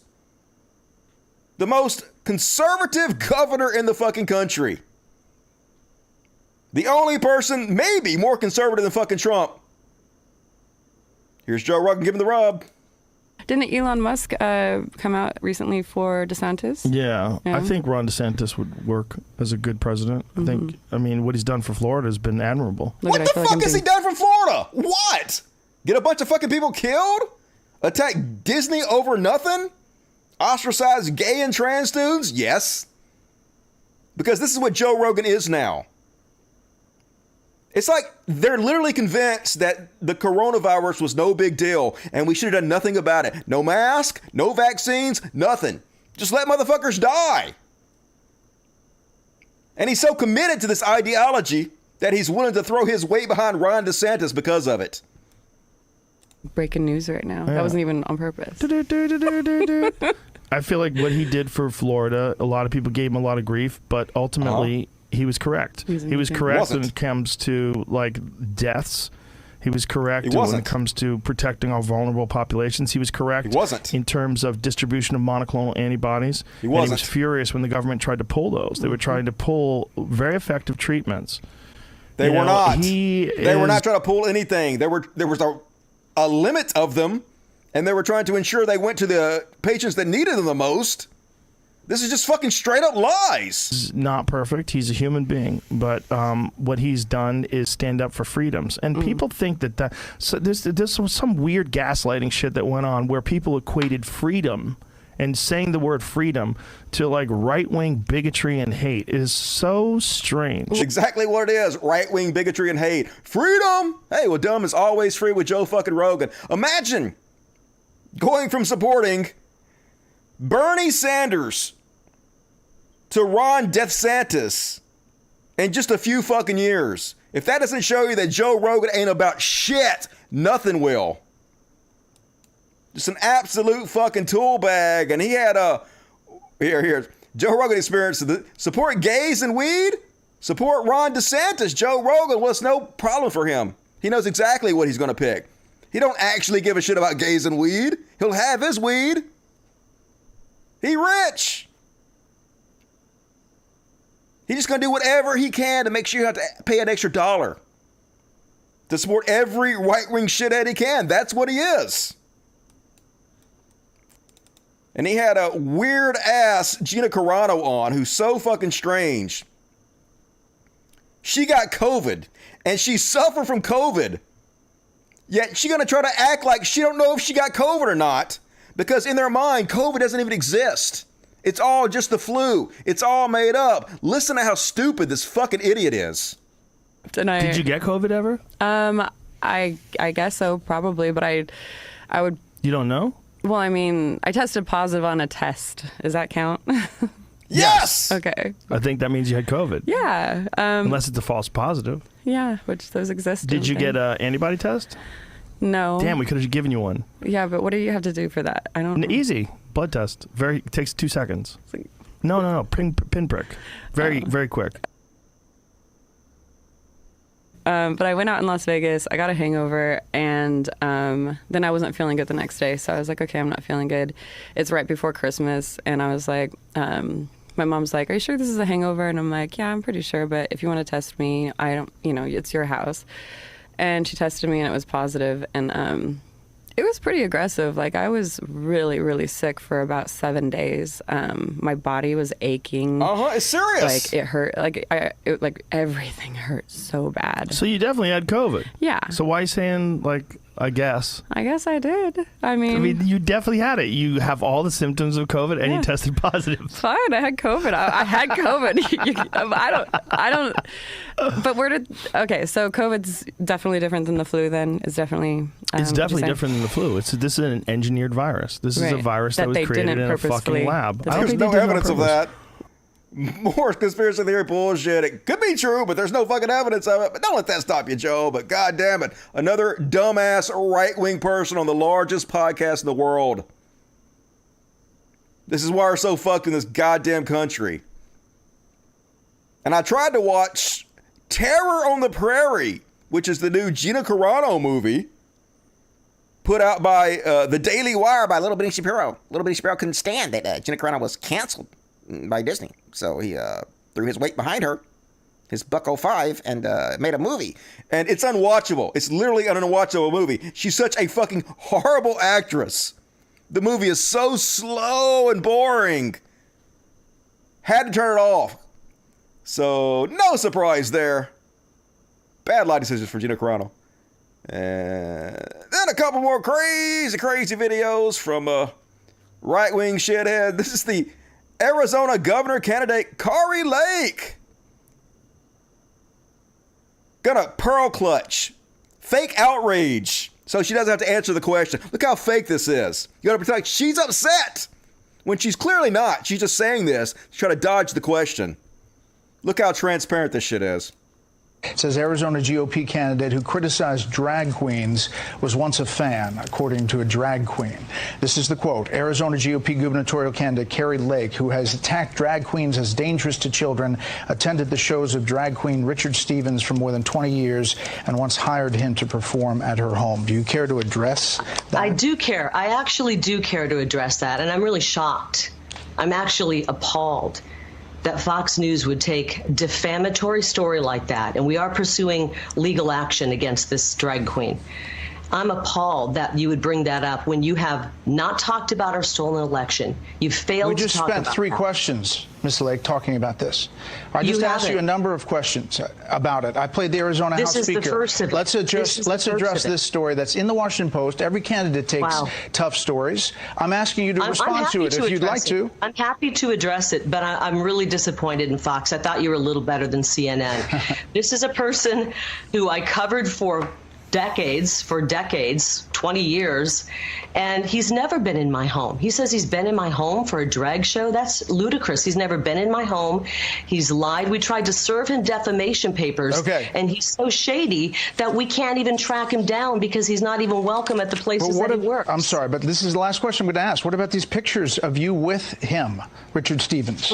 Brett, And the what issue about is- the post? I've performed for Carrie's birthday. I've performed in her home. That's not I've true. performed for her at That's not some of the true. seediest bars in Phoenix. I don't want to ask these questions. I asked you to address them. That's it. I think you do want to ask him, but you don't want to ask about 2,000 Mules. I think you do want to ask about this. This is absolutely ludicrous. I'm talking about drag shows in schools. This is what triggered this man. Somebody who goes to a drag show with female impersonators is one thing. We don't want our tax money going into drag shows at school. Okay, I understand And what he you're making a triggered the difference left. there, but you're I'm saying his absolutely- allegations are wrong, is They're what you're false. saying. Yes, Okay. I am. All right. And I'm really appalled that you would spend time on a false. I'm so appalled you would ask me questions that are in the public right now. I dare you ask me something. Just goddamn it, so transparent. That's the way that Trump responds to everything, though. I can't believe you're asking me this. That's a very mean question. Here's another one. Kristi Noem, governor of South Dakota. The fuck is wrong with you, South Dakota? Turning the conspiracy theories up to 11. Hey, did you guys know that Biden is making inflation happen on purpose? For reasons? You know, we have to start talking about it. We have to start recognizing that when he talks about higher grocery costs and supply chain issues, that it really is something that Joe Biden intends to have happen. This is something that there's no way he could have possibly set us up for failure this badly without doing it on purpose. there you have, folks. Joe Biden wants to lose the presidency. So he's making supply chain issues and inflation worse on purpose in order to get less votes. It just makes sense. Totally. God damn it. We're doomed. As doomed as Duke. And this is it.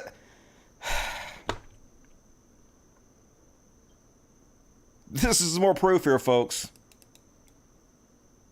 More than 1 million voters switched to GOP in warning for Dems. Regardless of what is going on, regardless of all the evidence that Trump tried to overthrow our government and install a dictator,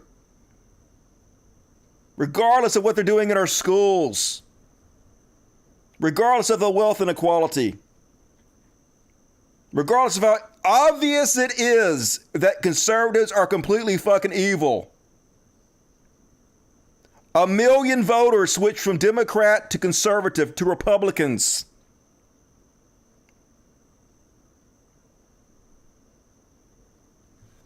What the fuck? The fuck is wrong with this goddamn country? And I'm hoping that because of the Roe versus Wade decision, things may swing back the other direction. I hope. But goddamn it, how can you look at what's going on in our society and be like, yeah, I want to be conservative. Yeah, the conservatives have the answer to this. Yeah, the conservatives are actually the side I want to be on. And 90% of this, I guarantee you, is because of trans panic. They've made these people so afraid of trans people who are no fucking threat to anybody, except for Ezra Miller. No threat to any fucking body. They're going to use this as a weapon to make you vote against your own best interest, and it's working. Democracy, as we know it, might be over. I don't know how not to be depressed about that. And that is my Chud Watch, folks. I know it's depressing. I apologize, but what the fuck you gonna do? And folks, if you love my show, and you know you do, please consider supporting me on Patreon. Patreon.com/CodCast. I lost 20 patrons today. Yeah, I always lose a lot of patrons at the beginning of the month, which sucks. Not good. Wrong direction. So please consider chipping in. I'm only making $659 on the show, and I work my ass off on this show. So please, chip in $1 or $2 a month, whatever you can afford. I know it sucks to put your credit card information, but please do it anyway. Please help me out if you can. I would very much appreciate it. Support the art you like so it doesn't go away. And now, Super Chats! The lifeblood of the show, Super Chats. No question dodged, every question answered. Let's read the heroes on the Super Chats. Please hit the like button. I know some of you are going to check out because you don't like me reading the Super Chats, but hit the like button before you check out. Ben Davis, $20. Hey, thanks, Ben. Very generous. I'm donating on behalf of Ron Watkins tonight. Hell yeah, Ron Watkins. We're going to do some Q in a minute. Everybody loves the Q song. Katie Demmett, happy 4th holiday weekend, unless you are a Republican. They seem to celebrate the 5th. Yep, that's a pretty good one. They do celebrate the 5th repeatedly. Ford says, $10. I remember something called Kingdom Bound. At Six Flags, my buddy and I gave the finger to a pic of a roller coaster. On a roller coaster, they brought us to my parents, and they didn't give us, didn't give two shits. Who cares? Oh my God, you split the bird. Daniel Flores, $20, very generous. 20 pounds, even better. That's like $90,000. Hi, Dusty. I wonder who is the most disgusting right-wing media personality for you. For me, it's Tucker Carlson. I just can't stand this piece of shit. Oh, it's so hard to choose. They're all so fucking bad. The most disgusting. Maybe Jesse Lee Peterson. I don't know.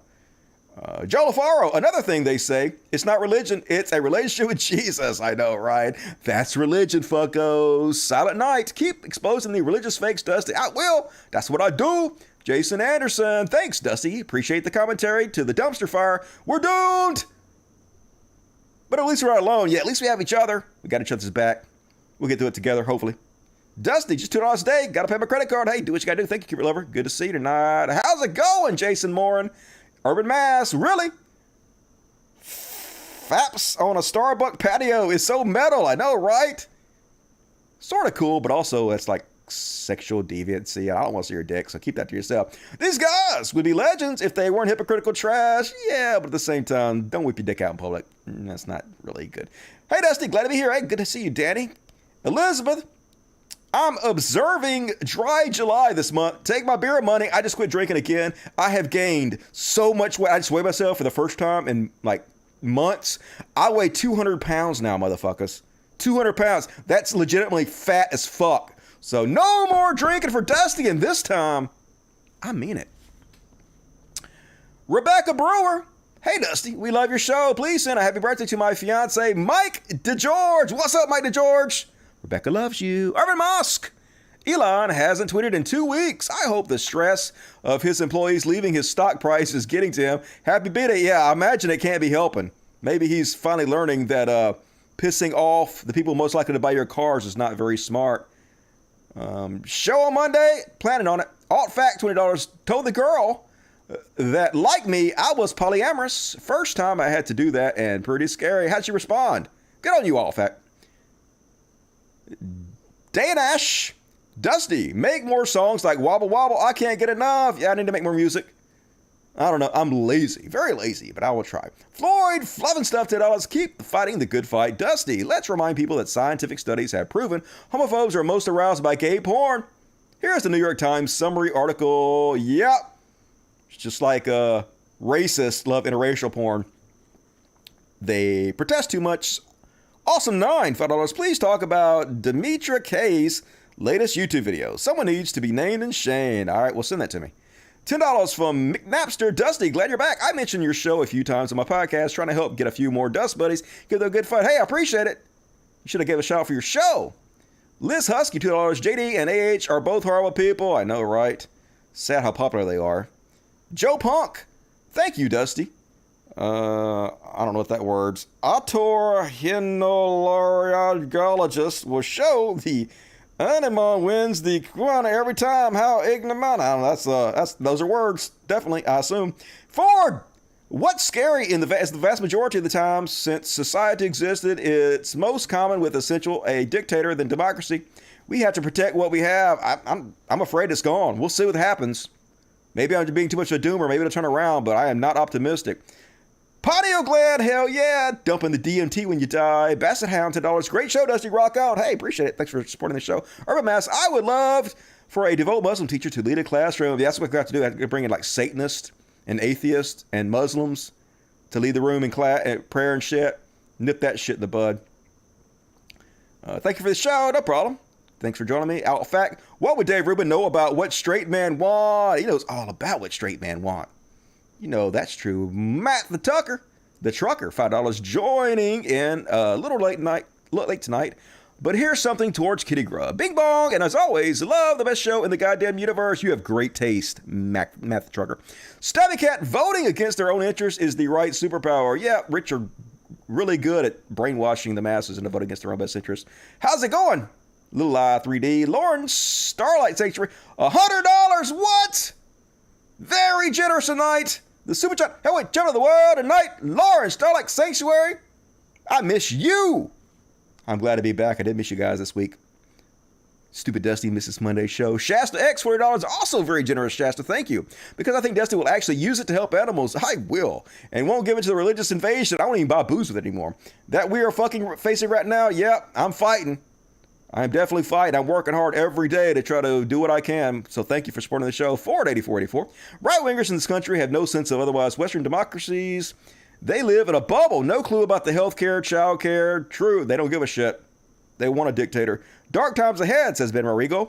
Glad we have you to tell it straight. Thanks for that. Please remind my girlfriend Olivia that clothes go in the hamper, not the floor. Olivia, pick up after yourself. Deadpool. A lot of super chats tonight. Oh, I lost my place. Deadpool. There he goes. A couple weeks ago, TJ was on a show and admitted that you were right. Yeah, I covered this last show. It was like literally in the thumbnail of the video. So I liked it. Did a whole big section on it. Both Amber and Johnny are toxic. Yeah, they both are really pathetic human beings, in my opinion. Just popping in to leave a like and hope you have an awesome holiday. Hey, thanks, EO man. It's good to see you tonight. Martin is great. Nick Fuentes telling us what he knows will happen. Yep. Giddily about how hard they're hurting us. Dusty for governor of Mississippi. No thanks. Scoot became a Dust Buddy. Welcome to the Dust Buddies. You're part of the cool kids now. Oh, in fact, nobody's asking about 9 and 9 Luft Balloons. 99 and Luft Balloons. Great song. 1999 for the furries. Hey, thank you, Selena. Very generous. Good to see you tonight. Switch to Republican to vote in their primaries. I guess that's an idea. Jason Ashby, $10 Canadian. Happy Canada Day to my Indigenous family. Keep up the good fights. And fuck the rich. I eat the rich. Trans rights. Cody Janko, $20 Canadian. Great to find someone who is smart enough to understand how the world works. Keep fighting the good fight. Hey, thank you for supporting the show. I really appreciate it, Cody. Ford, they got pissed because Kingdom Bound was a religious retreat. He gave the finger. Is it religious? Okay. That sounds lame as shit. For the kiddies, say thanks, Scully Bones. Appreciate it. And last but not least, Vera Dindinko. Weighing 200 pounds is fat as fuck. I fear my weighing 300 is, hey, steps off the scale. Well, for me, I only like to, I need to be weighing like 160. So I'm about 40 pounds overweight. Need to work on that. All right. Hey, thanks everybody supporting the show. We're going to read the rest of the super chats at halftime.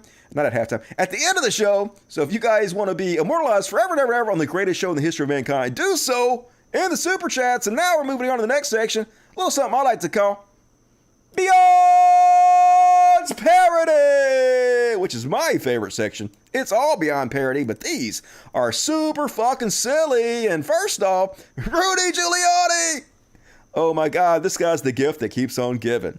First, he outed himself and then deleted this tweet where he says, the January 6th witch hunt cabal has now exceeded even its prior fraudulent. That's not even a good sentence. The last witness was a reckless liar. Contrary to her false testimony, she was never present when I asked for a pardon. You're admitting you asked for a pardon. He says then, actually, I told the president I did not want or need one. They deleted this because he's basically incriminating himself. She was never around on the many times I asked Trump for a pardon. Yeah, we know you did it, fucko. And then, I know you guys saw this, but I gotta fucking cover it because this is so goddamn hilarious. So, Rudy Giuliani was at a grocery store and this employee walked up and very lightly touched him on his back and said, called him an asshole or something, basically. And so then Rudy Giuliani, I don't know if he didn't realize there was video footage of this, but being the pathetic fucking liar he is, immediately what they always do is run out and play the victim and lie. So he had the guy arrested, put out a false police report. Here's what he said. Here's what he said happened, and here's the video next to it showing you what actually happened. They're beyond fucking parody, folks. About a third of the way through, I got hit on the back as if a boulder hit me.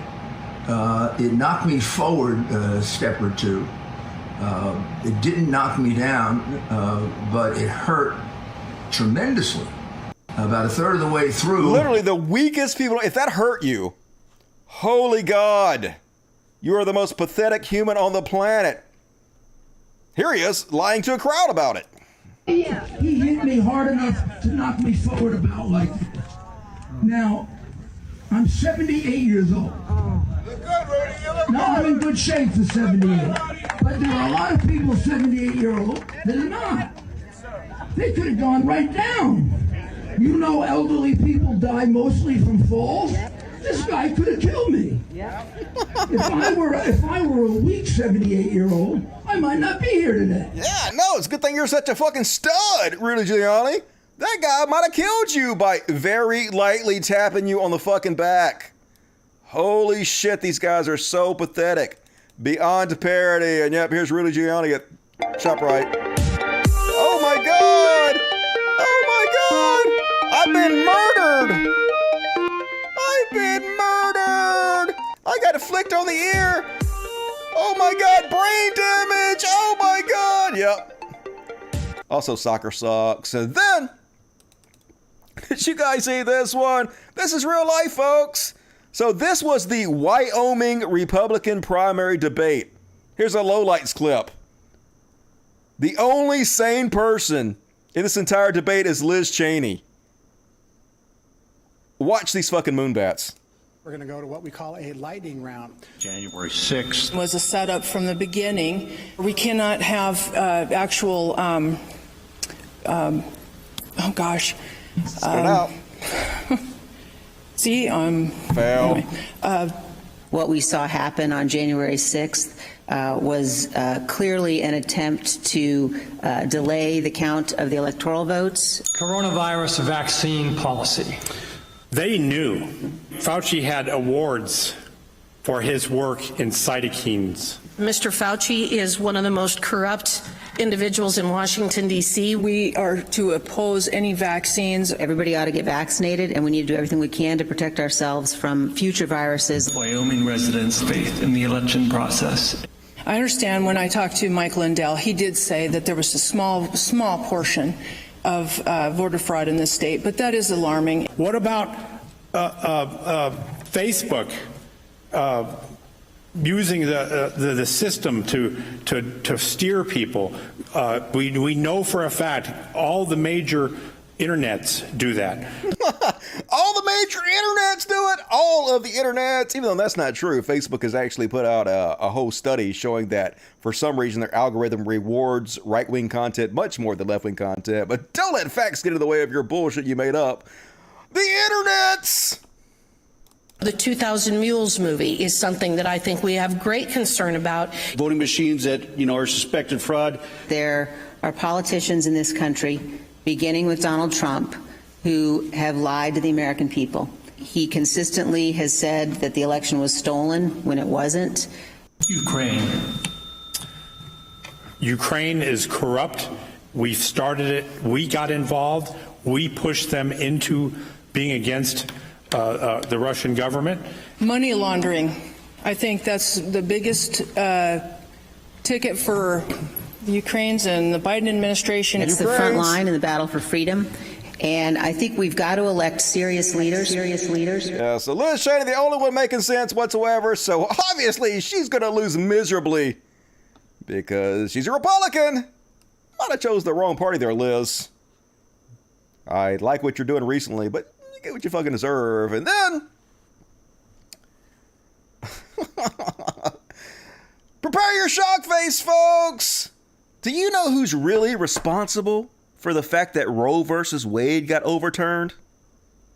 The goddamn trans! Why did you trans people overturn Roe versus Wade? Here's Turfsy Gabbard gonna tell us all about it. It is the height of hypocrisy that we are in this place today where those who claim to be champions for women and who claim to be feminists are actually denying the objective reality and truth that there are differences between men and women, specifically biological, physiological differences. And that's what these athletes are facing, this kind of crazy hypocrisy and this denial of the truth and reality. The action that the Biden administration is expected to announce today essentially erases the progress that Title IX has brought to women and girls for 50 years, setting us back and pointing out how dangerous it is when we have the most powerful person in this country denying objective reality of the difference between men and women biologically. It basically says that there is no such thing as truth, there is no such thing as women, and we cannot allow that to happen. That's why I'm going there today to stand with these female athletes. Tulsi, what is your message to the lawmakers? What do you want them to do? Congress has a responsibility to take a stand to protect women and girls, period. Yes, in competitive sports, but in so many other realms as well. That's what Title IX brought to us. And when you look at the progress that's been made, but even taking it a step further and saying, hey, to have the President of the United States making a statement that we deny the objective reality, the difference between men and women cannot be allowed to stand. Members of Congress from both parties need to be as courageous as these female athletes you just heard from and say, no, enough is enough. We will not allow this to happen for today's athletes as well as for generations to come. That's right. You basically denied women, so how do you expect to defend women's rights when you don't even know what a woman is? Shut the fuck up, Turfsy Gabbard. And then, beyond parody, folks, O.J. Simpson came out in support of the police. This fucking double murderer motherfucker came out for the police, saying, trust me, we need them. Yeah, we sure do, O.J. Simpson. I'd hate for somebody to get murdered. Is this real life right now? And then, folks, Lauren Boebert. You guys ever heard the story? I don't know if this.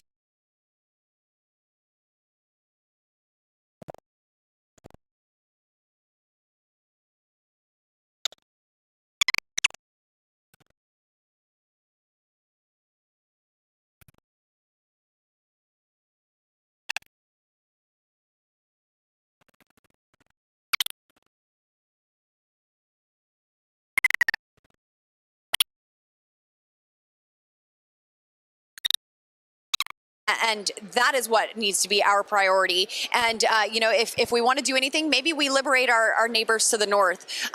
They certainly are facing a lot of tyranny right now. I pray for the folks in Ukraine. And that is what needs to be our priority. And, if we want to do anything, maybe we liberate our neighbors to the north. They certainly are facing a lot of tyranny right now. I pray for the folks in Ukraine. And that is what needs to be our priority. And,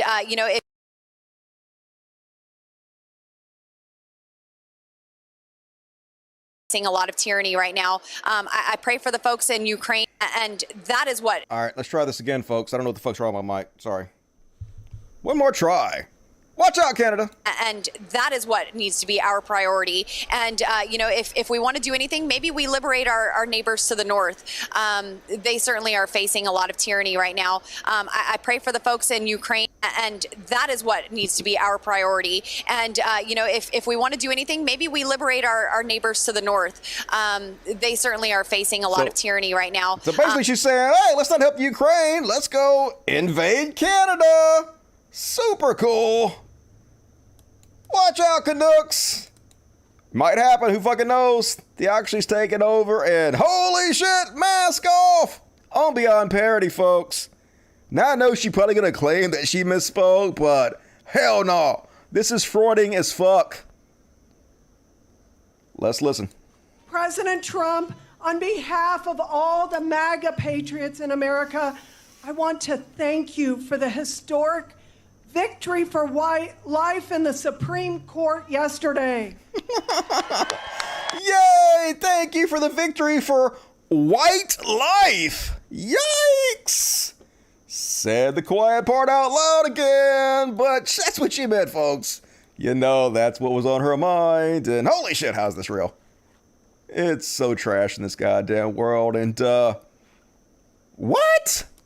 That I clearly don't trust women enough to make choices to control their own body. And my response is, I do trust women enough to control when they allow a man to ejaculate so inside of them and to control that intake of semen. So that may be inflammatory, but I think as a legislature, we have the responsibility to create a legal framework that is friendly and supporting rights that I clearly... Right!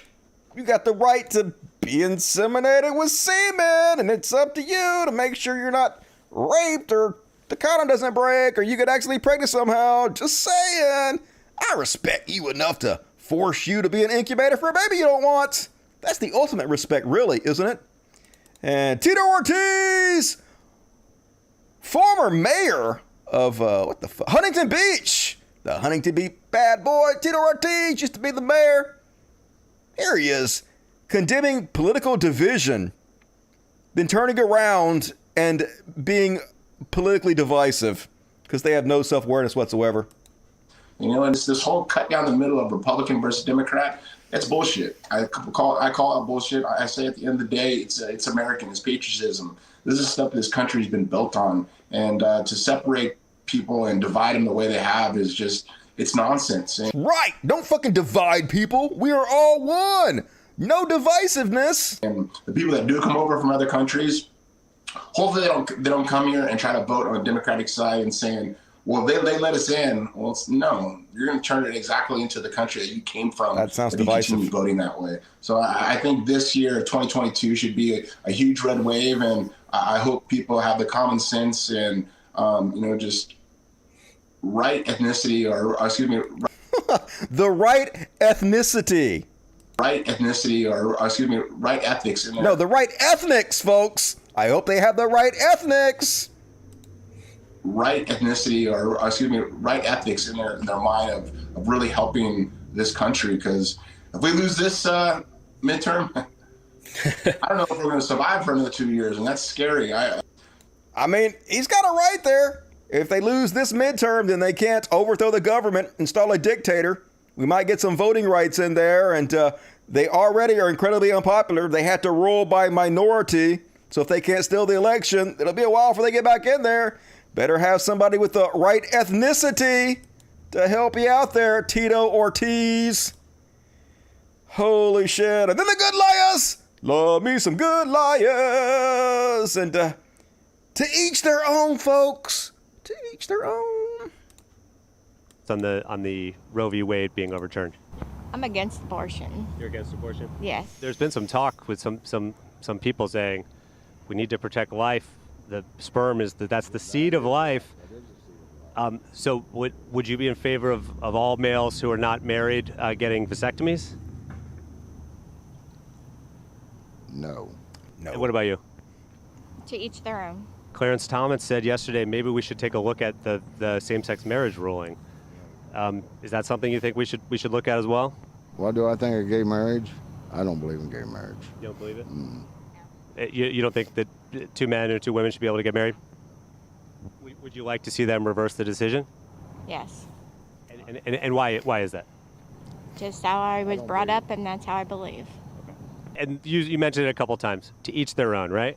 It is to each their own, but everybody should have a respect in their own biblical sense. So to each their own, but you don't want gay people getting married, and you don't want women choosing what to do with their body. Right. Right. So not to each their own. Just do what the fuck I want you to do. To each my own, and fuck everybody else. Says the theocracy. And folks, imagine being this thin-skinned. These are the people continuously calling the left snowflakes. Imagine being so fragile, the sight of a cloth flag elicits this reaction from you. This is OAN contributor Allison Steinberg. To San Diego, and guess what I came home to be greeted with? This fucking bullshit. What the hell is that? Huntington Beach is the town of good old-fashioned, hardworking American people. The people that worked all through the COVID lockdowns. Yes, that's right. Huntington Beach never shut down through any of the COVID nonsense fuckery. And now we're peddling this garbage? What the hell is this? The only flag that should be up there is that American flag. It's a disgrace to our city, and it should be taken down immediately. Whoever the hell is running this town needs to be fired. Make America great again. Make Huntington Beach great. To San Diego. Just gonna say, you seem a little triggered there, lady. It's a flag. Smoke some weed, get the fuck over it, you whiny piss baby. And then, on Beyond Parody, folks, it doesn't look like it's going very good for the Russian army right now. Apparently, they were calling in retired generals, like this guy who had a picture taken of him. Yeah, look at this dude. This svelte, manly man. Gonna be in charge of the Russian military. Yikes. Die, Putin. Die immediately, please. Then, folks, on Beyond Parody, did you guys see this one? So apparently the band The Eagles still exist. And at one point, they were singing their hit song, Take It Easy. And the people in the VIP section who paid $500 for their tickets began fighting while the song was playing.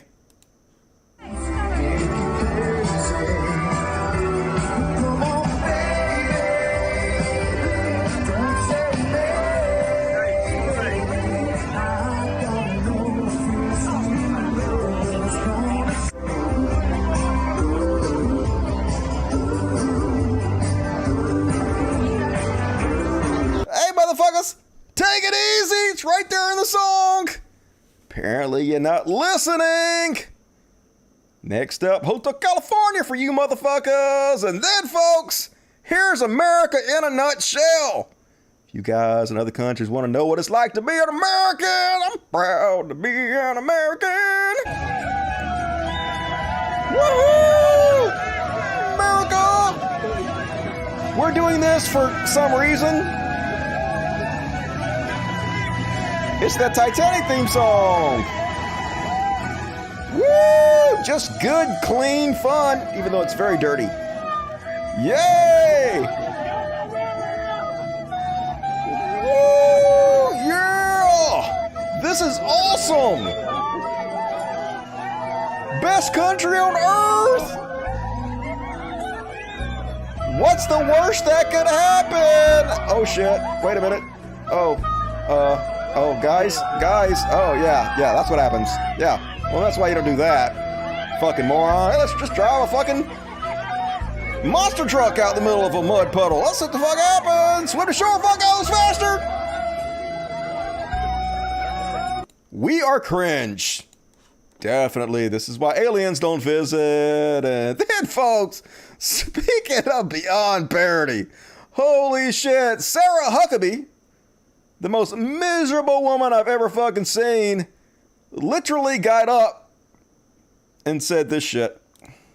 We will make sure that when a kid is in the womb, they're as safe as they are in a classroom. What the fuck?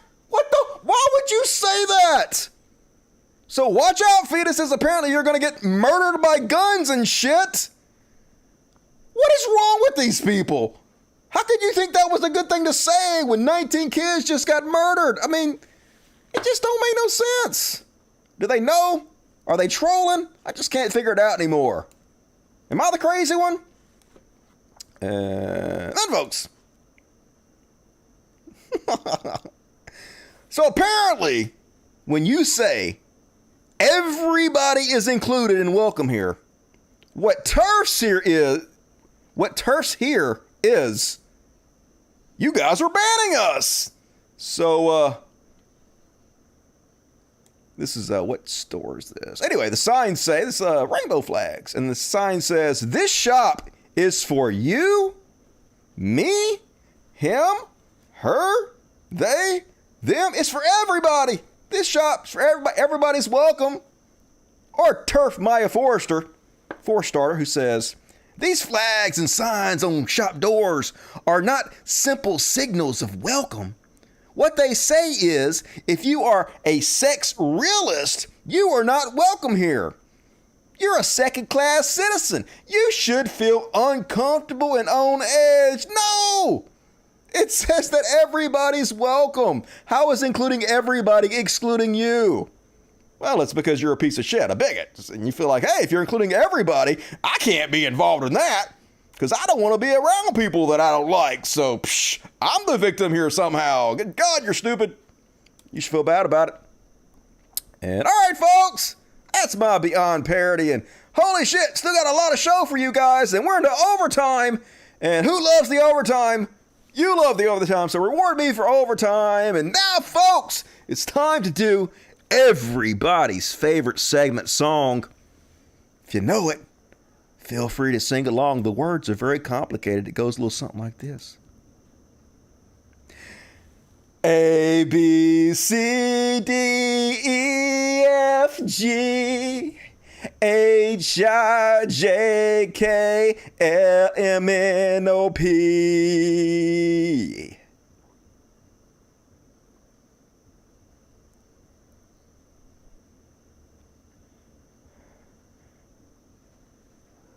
Q.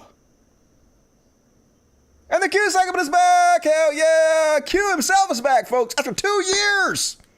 The Q account had returned. You guys remember who Q is?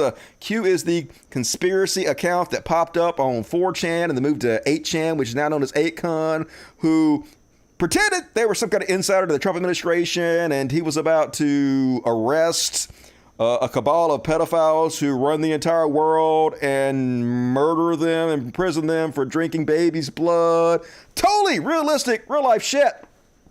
And started a cult. Literally, conservatives popped up all over the fucking world and believed this shit and started following it. Actually had some effects on the election. Crazy enough. So Q has been gone for 2 years. Q, well, now we know, they did a documentary on it. The documentarian figured out who Q was. It's Ron Watkins, who is the moderator of 8chan and 8con. He is the son of Jen Watkins, who is the owner of 8chan, now known as 8con. So we know it's him. And then he went away for 2 years. I guess the heat got too much, but now he's back. I guess Ron Watkins is now running for Congress, and it doesn't seem to be going very well for him. So I guess they need to drum up attention and shit. So the Q account is back. Q says, "Are you ready to serve your country again? Remember your oath."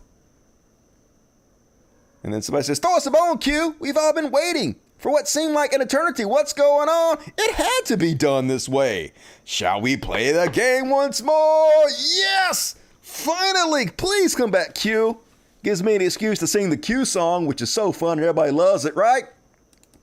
And, of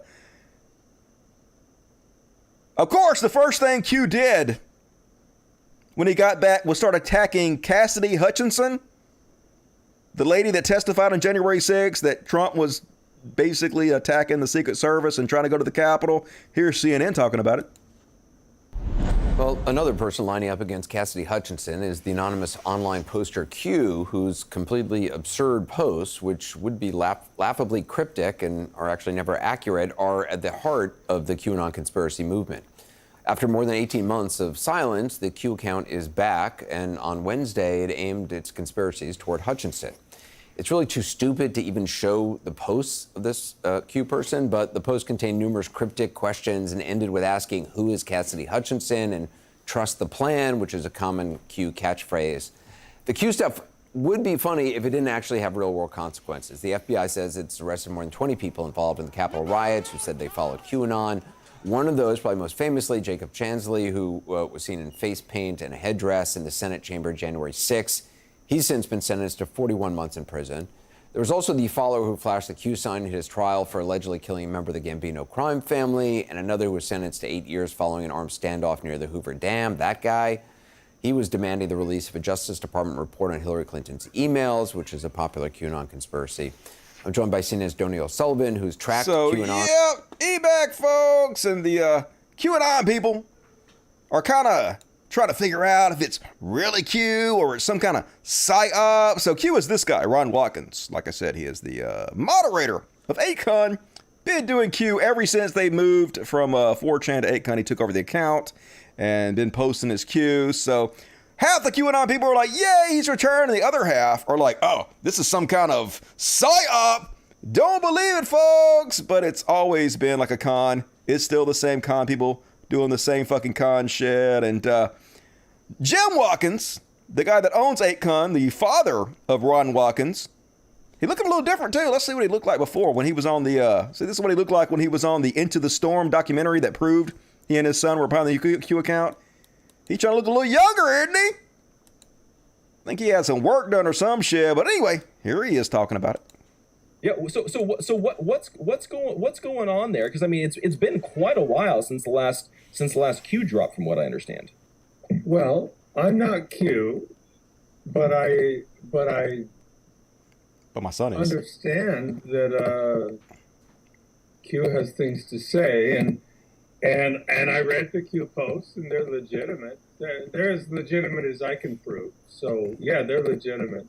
The only people I see talking bad about it are everybody that has sense. People that are being gullible enough to follow the people that actually hate America. They're out there trying to destroy stuff, and they're on our board too. You know, it's not just patriots at the 8con board. It's other people too. And then we have more show trials coming up, and probably Q can't let that pass. Mm-hmm. Is my thinking, and you know, I don't know who Q is. Then the Tor posting server broke. Protest too much, and I didn't replace it for a while. Then we got a new one from Nick Lim at vanwa.net. He's the guy that provides the bandwidth for us. Then we got another one from him, and so that's linked up there. So then it didn't work. So we finally got it working, and now Q Q posted with it. My thinking on why Q posted with it is that Q is not in a safe place, in a safe position, and has to be careful. He lives in your basement, doesn't he? Even using a VPN right now, the January 6th committee will just be all over that information. And the FBI just goes to them and demands it, and they don't even need a warrant anymore. They'll just give it up. Even Proton Mail will just give it up now, because they're all that threatened. So nobody's threatened by Q. It's a fucking joke. We know it's you, motherfucker. We know you did it. And then some of the Q people are all excited. They believe Q is back. Serious B, welcome back, Q. The announcement will be very soon now. It's all happening, folks. The cabal will soon lose all their power in the astral. They have already lost significant power as we expose them daily. Who lost power that you exposed? Nobody.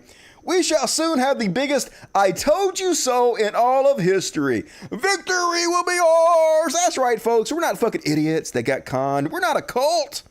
It's going to really happen, folks. Just like we've always said, any second now. Trust the plan. It's all coming. We're not gullible idiots. And then Trump put out a tweet, or a truth, I guess, from his Truth Social. And he misspelled the word stocks. Trump says, U.S. stocks have lost $11 trillion so far this year. Worst first half of year ever. So you might be thinking, hey, this is just because Trump's a fucking moron that doesn't spell check. He's a complete imbecile. Geriatric fool. That's why he misspelled socks. No. This is actually a purposely done thing to send secret messages to QAnon supporters. Kickstand says missing T in stocks for socks. T and lost 11 could mean T minus 11 equals July 11th equals 7-Eleven, which is also Elon Musk's last tweet of the 7-Eleven gas prices at the 7-Eleven store. He's gone dark since. So this lines up for a boom week starting on Monday the 11th. With Friday and Saturday, the 15th and the 16th, delivering Omega promises and ending on the Sunday, the 17th, which according to the Julian calendar, minus 13 days is actually July 4th, equals Freedom Day.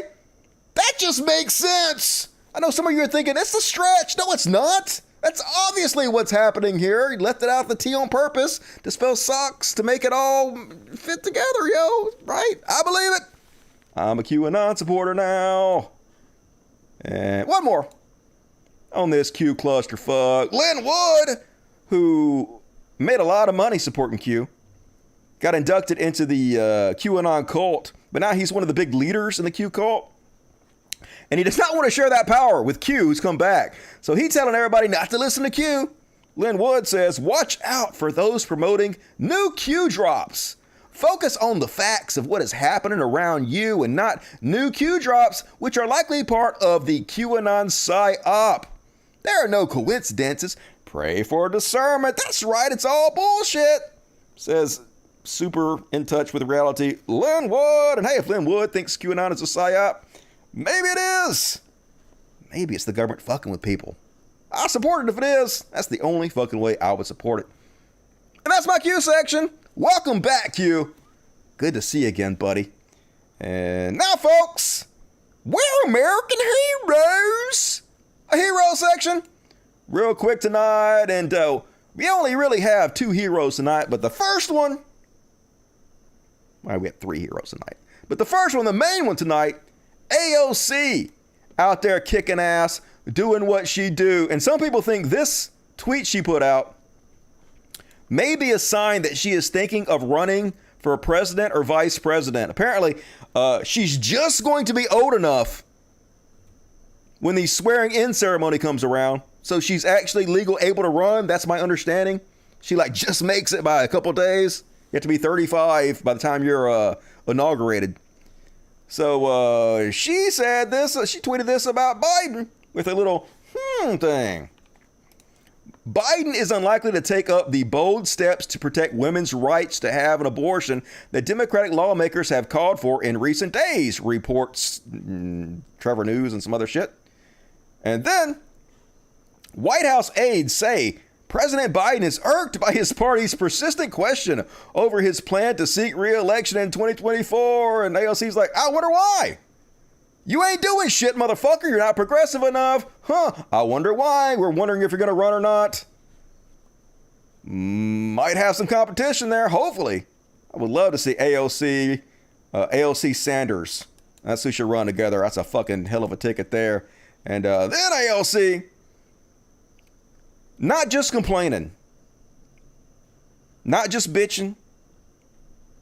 This is what a leader looks like. Instead, getting out there and giving solutions to the problem. AOC said, here's how Dems can, plus must do more than wait for an election. Let's start with why. 7 of the 9 justices were appointed by a party that hasn't won a popular vote more than once in 30 years, or totally ruled by a minority. One of those seats was stolen. Several lied to Congress to secure their appointment. One justice family, Thomas, was paid by right-wing groups for years, and he never disclosed it, violating federal law. Same justice's spouse participated in the 1/6, and he used his SCOTUS seat to vote to keep potential info related to his wife from investigators in Congress. 2 justices stand very credibly accused of sexual assault, and that is the tip of the iceberg. Election or not, the Supreme Court has a legitimacy crisis, and the public reaffirms it. 75% of the U.S. public reports lacking confidence in SCOTUS, and those numbers were pre-Roe ruling. In a legitimate crisis, the solution Biden plus Dem leaders must offer can't just be one of voting, but a statute of an authority. Compared to exec plus leg branch, checks on court overreach and misconduct are little to none. Leaders must share their plans for a Roe and a Roe court. Past presidents from Lincoln to FDR understood the dangerous stakes of allowing an unchecked court overreach in its authority and threaten our democracy. Lincoln ignored the court to issue the Emancipation Proclamation. FDR, in the plunges of the Great Depression, also sought to confront the court structure and core gerontocracy problem of lifetime appointments via public appeal. While he did not succeed, that check came from the people in Congress, not SCOTUS. The ruling is Roe, but the crisis is democracy. Leaders must share specific plans for both. So I'm not going to read the whole thing, folks, but she just laying out the plans, telling exactly what we need to do. This is the kind of leadership we fucking need. Don't just talk about it, fucking do something. And then she destroys Marjorie Taylor Greene, who was out, well, AOC was out protesting, and MTG posted, AOC just launched an insurrection. Groan. Any violence and rioting is a direct result of Democrat marching orders. To which AOC got 664,000 likes by roasting her and saying, I will explain this to you slowly. Exercising our right to protest is not obstruction of Congress, nor an attempt to overturn democracy. If one were a heinous enough person to do that, they'd likely seek a pardon for it too. But only one of us here has done that, and it ain't me. Yep. Apply cold water to that burn. MTG got owned. Love me some AOC. Put her in the White House one way or the other. That's what I gotta say. And next up on the hero section, shout out to the hero running the Lake Superior account. Super shithead Tom Fitton retweeted Lake Superior, who tweeted, the lake vehemently stands with women having the right to choose. To which Tom Fitton says, water is wet and abortion kills a human being. To which the Lake Superior account administrator posted, Thomas, not even your first talking point is correct. Water is not wet. What water touches is wet. I'm confident I have a lot more experience in making things wet than you do. Oh, snap! Them's fighting words. Hell yeah. Hero shit from Lake Superior. Love to see it. And one more, folks, on the heroes list. Shout out to this dude who completely roasted this cop. Now, I had mixed feelings about this because, first off, I'm all for...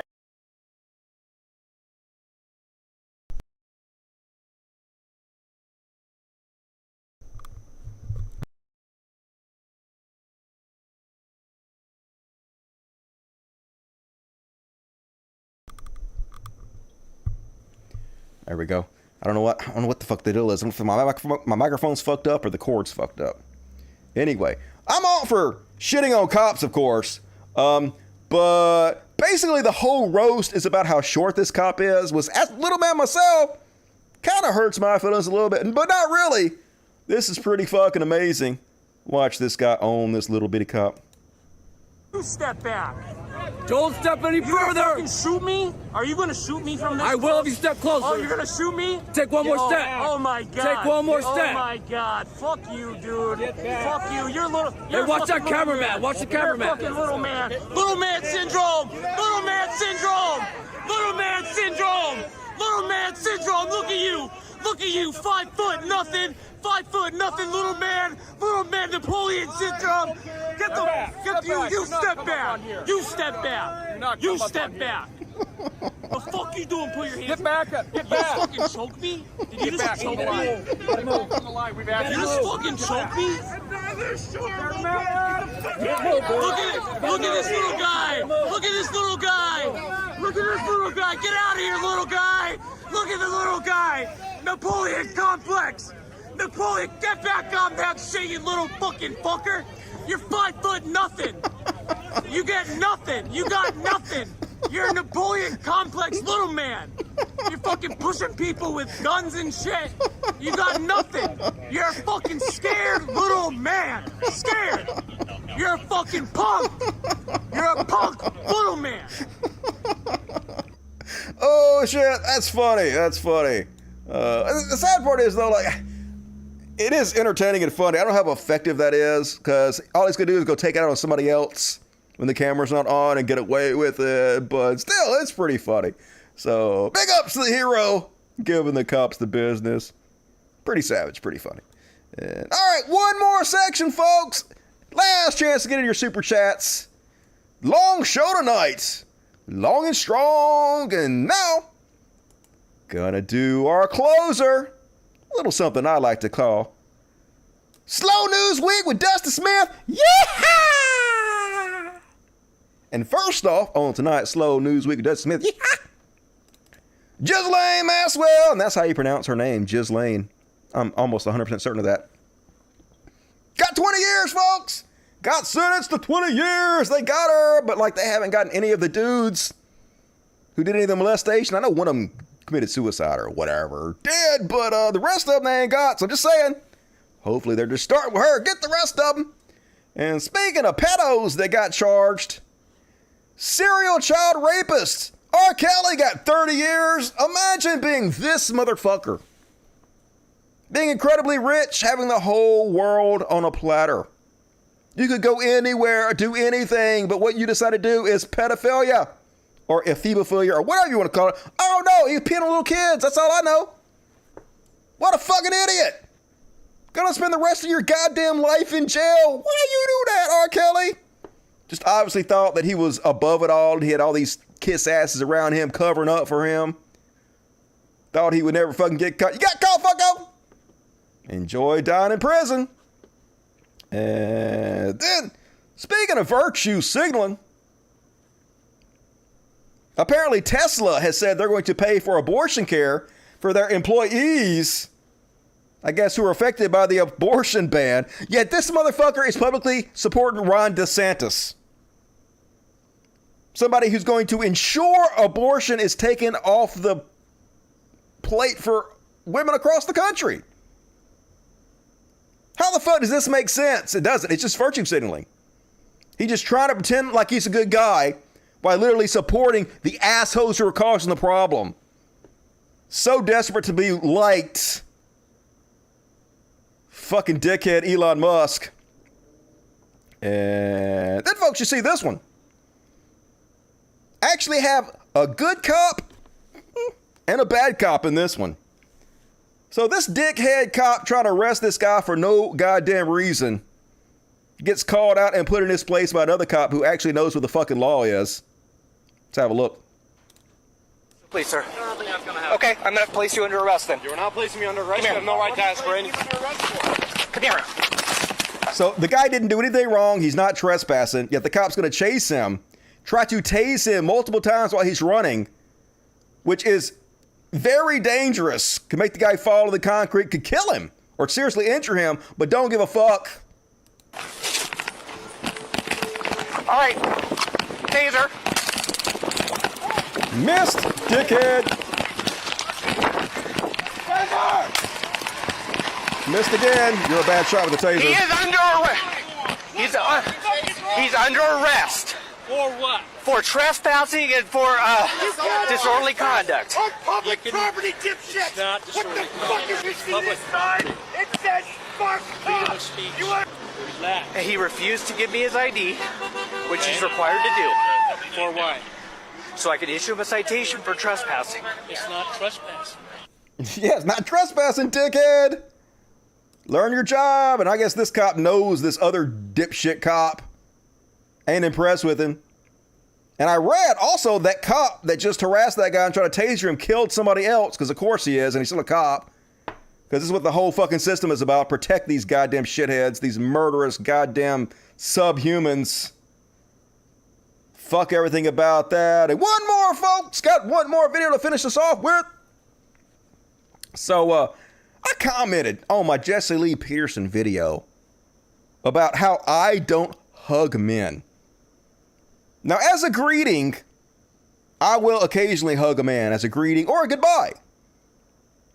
But other than like a greeting, I have never been the type to sit around and hug all my buddies. I just don't do that. Now, other people do that, you know, it's fine. It's just not me. I don't like to be touched. I'm autistic. And I just don't see any reason for men to be touching each other. That's just me, right? And I have never experienced what I'm going to show you in this video. This male camaraderie, where you're super touchy and shit. I mean, that's kind of nice, I guess. A greeting, but then they start punching each other in the nuts. Hell no. Look, if you punch me in the nuts, I'll be mad as shit. That ain't a joke to me. That shit hurts. And then don't come hump me in the butt while you punch me in the dick. I don't get it, folks. I don't get male camaraderie, okay? It's just not my thing. People are like, that's sad, Dusty. You should hug people. I'm fine. I don't fucking need that shit. I'm good. I'm solid, bros. That's why I don't have a lot of male friends. I'm just not into it. Not my thing. But hey, you do you. It's all good to me. Yeah. Hell yeah, folks. That's my material. Hope you guys are entertained. Please, please, please hit the like button before you bail out. Gonna do a small Q&A section at the end, but let's read the super chats. Ryan McFadden, I listen to left and right wing radio. I have to say, I have never heard so many right wing pundits sound happy yet nervous about winning. Go 2024. I'm hoping they fuck themselves, but we'll see what happens. What you gonna do, brother, when Q runs wild on you? What you gonna do? The largest arms in the world run wild on you. Q a mania, running wild. Michael Moore, namaste to you. Alt fact, surprisingly, the girl I was talking to seemed to take the idea of polyamory well. That's good. She seems cool. Score Vera. If weighing 200 pounds, I already read that. All right, cool. That's all the super chats for tonight. Hey, thank you everybody for supporting the show. Very generous of you. I sure appreciate it. And now it's time to talk to the dirty, sexy pores. What you got to say to me, dirty, sexy pores? Dusty, I am also autistic and I don't understand human contact camaraderie either. Yeah, I don't like I told a story, like I had this best friend, Steven, that I met when I was 12 years old in church. And I don't think we've ever shaken hands, let alone hugged or touched each other in any way. And like, we both like it that way. That's why we're best friends, because we both just understand that neither one of us have a need to do that. So we get along. It's like, what is that character from Parks and Recreations, Ron Swanson, who says, I have a best friend named Jim. I don't know. Something about sometimes we still never talk. That's how he feels about his friends. And Dustin, did you get the numbers? Hey, I did, Parker Guire. Thank you. I'm going to show them on the future show. It's coming. I haven't forgotten about you guys. I got to do an unboxing on a show as soon as I have like a show that's not so packed as this one's been. So, handshaking for women. I don't need to shake her hand. Like, just, hey, like, fist bump maybe. Maybe a fist bump. But I don't want to touch you and hold your hand. I'm just not into it, but it's me. I'm toxic. I'm toxic, masculine, what the fuck, I don't know. Also, let me tell you guys what shows I've been watching. Been watching a lot of cum eating cuckolds. The glorious, delicious cuckolds who eat the cum. You guys seen that? No? And then been watching Alone. That's where they go out in the wilderness all by themselves and try to last as long as they possibly can. Dark Winds. It's a new show about the Indian reservation. It's okay. What else have I been fucking watching? Of course, The Boys had the new episode that came on last night. The Boys. Great fucking show. The Boys. Started watching that Terminal List, which is the new show from Chris Pratt. It's pretty good.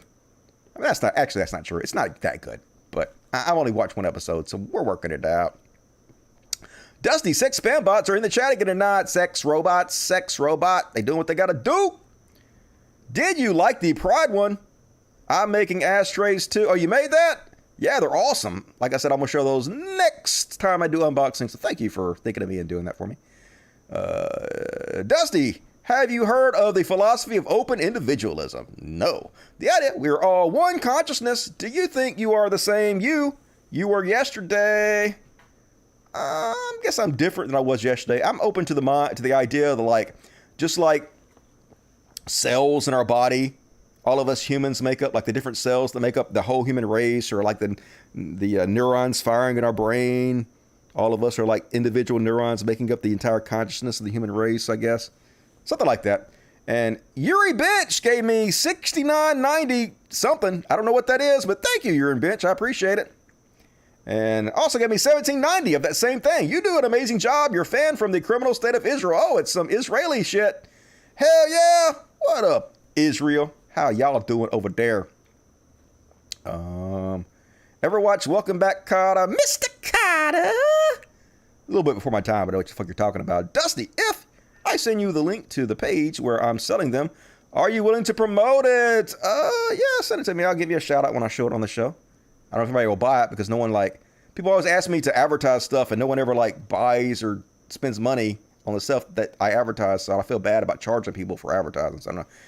Is The Chosen any good? The Chosen. I'm trying to remember what the fuck that is. Doesn't ring any bells. Thoughts on Marcus Garvey? No idea who the fuck that is. Sorry. Have you watched The Expanse? Yes, I watched most of The Expanse, but I missed this last season. It was all right. Not really my thing too much, but I know people love that. Do you like the Hugh band? Yeah, it's like a Mongolian throat singing.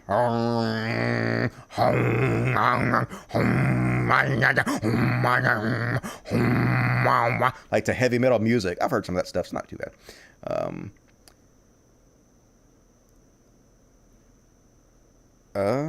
Dusty, have you heard David Pierce? Is that the guy from Frasier? She's a transhumanist. Oh, nope. That's David Hyde Pierce, right? Eventually it possible to abolish suffering entirely. I'm all for that. Hook me up. I want to be a robot. Make me 6'4".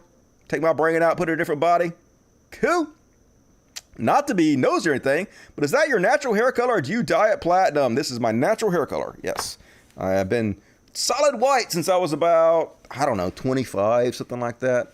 It's a genetic thing that runs in my family. I used to dye it all the time, but people were like, it looks better white, dude. Just leave it white. So I was like, all right. And also I was balding real bad before I had my hair implants. So now that I have hair, I gotta use it. Are you a gamer? What's your jam? Hell yeah, I'm a gamer. Play all kinds of motherfucking games all the time. I just got The Forest because it's in VR. I haven't played it yet. Play all kinds of shit though, all the fucking time. Tuvan throat singing. Cool. Okay, is that what it is? I was close. Gun'em Dusty, Smoky Hot. Cool. All right, folks. Good talking to you, dirty, sexy pores. You guys are pretty cool, even though you don't give me money. Still like you. And folks, that's my time here. As always, I will be back on Monday and Friday. Not always, though, because I missed last Monday's show. But Hey, like, I'm probably only going to do like 7 shows a month instead of 8. So probably once a month I'll skip a show. But I've been pretty good about keeping my schedule. So I'm pretty happy with my consistency, to be honest with you. Been doing pretty well, for me. So I'm not going to apologize for it too much. But I'm planning on doing a Monday show. I'm not going to skip it. And I'm off the booze, so that'll help me. So, folks, be sure to tune in Monday. Every Monday and Friday, 8 p.m. 9 Eastern. See what else I want to say. Oh, yeah. Codcast on the Patreon. Please consider helping me out on the patreon.com for just Codcast. Because like I said, I just lost 20, which is bad. So help me go in a different direction. Please support the art you like so it doesn't disappear. And so, folks, hit the like button. Hit the little bell. Tell your friends about the show. Leave comments. Do all of the things. Subscribe to me on Facebook at Cult of Dusty. Subscribe to me on Twitter at Cult of Dusty1, Cult of Dusty1, Cult of Dusty1. There's also a link in the description of the video where you can send me PayPal donations. Oh, that reminds me. I want to send a shout out to Glenn Houston. Thank you, Glenn Houston, for your generous, as always, PayPal donation. You rock. Hero of the show, Glenn Houston. And that's me, folks. See you guys on Monday. You guys have a good weekend out there. I love the shit out of you. Thanks, everybody, for supporting me tonight and joining me. Have a good weekend. Logic. Fuck yes, everybody. Good night. Let's play a little Talking Points, an original song by Dusty Smith. Old school to play us out. Have a good one, fuckos. Peace for our children. Understand it. I'm gonna do my part. So listen up.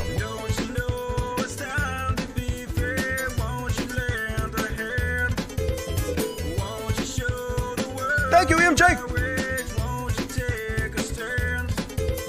I call them a racist because they just can't face this. Everyone seems so blind. I call them a racist because they just can't face this. Every child's been left behind. All the rights are treaded on. All the rights can soon be gone. Civil rights just don't belong. Treated like some political pawns. Don't pretend that it is all fine because you made up on the unemployed line. Why your job gets reassigned to some Malaysian kid who's just Thank you, Miss Linda. I'm a man of many talents. So let me break it down off fair and balance. I'll hop on the roof right off this drum and I'm busting out my talking points. First they plan and then they lied about the WMDs. Then they drop off their dads and moms and many more Iraqis. Then they vacationed as the nation's children went off to war. How many more of our kids must die for a barrel of oil? 100 billion spent to kill them. Meanwhile millions are still left here jobless while they rob our lost civil rights as well. It's time to move on and improve on the red, white, and the blue. I'll keep it busy. Are you with me? These talking points are true.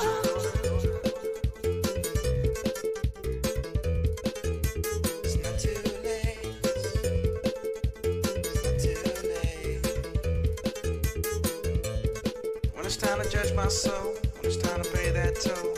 I know that at least there was one who stood for peace. And I know that on that day, when I finally have my say, the world will hear me. Thank you, DC Days. Love you. Tell my mother, you tell my brother, if we love each other, we can make a change. Gonna tell my mother, you tell my brother, if we love each other, we can make a change. First they planned and then they lied about the WMDs. Then they drop off, killed dads and moms and many more Iraqis. Then they vacationed as the nation's children went off to war. How many more of our kids must die for a barrel of oil? 100 billion spent to kill them. Meanwhile millions are still left here jobless while they rob our lost civil rights as well. It's time to move on and improve on the red, white, and the blue. I'll keep it busy. Are you with me? These talking points are true.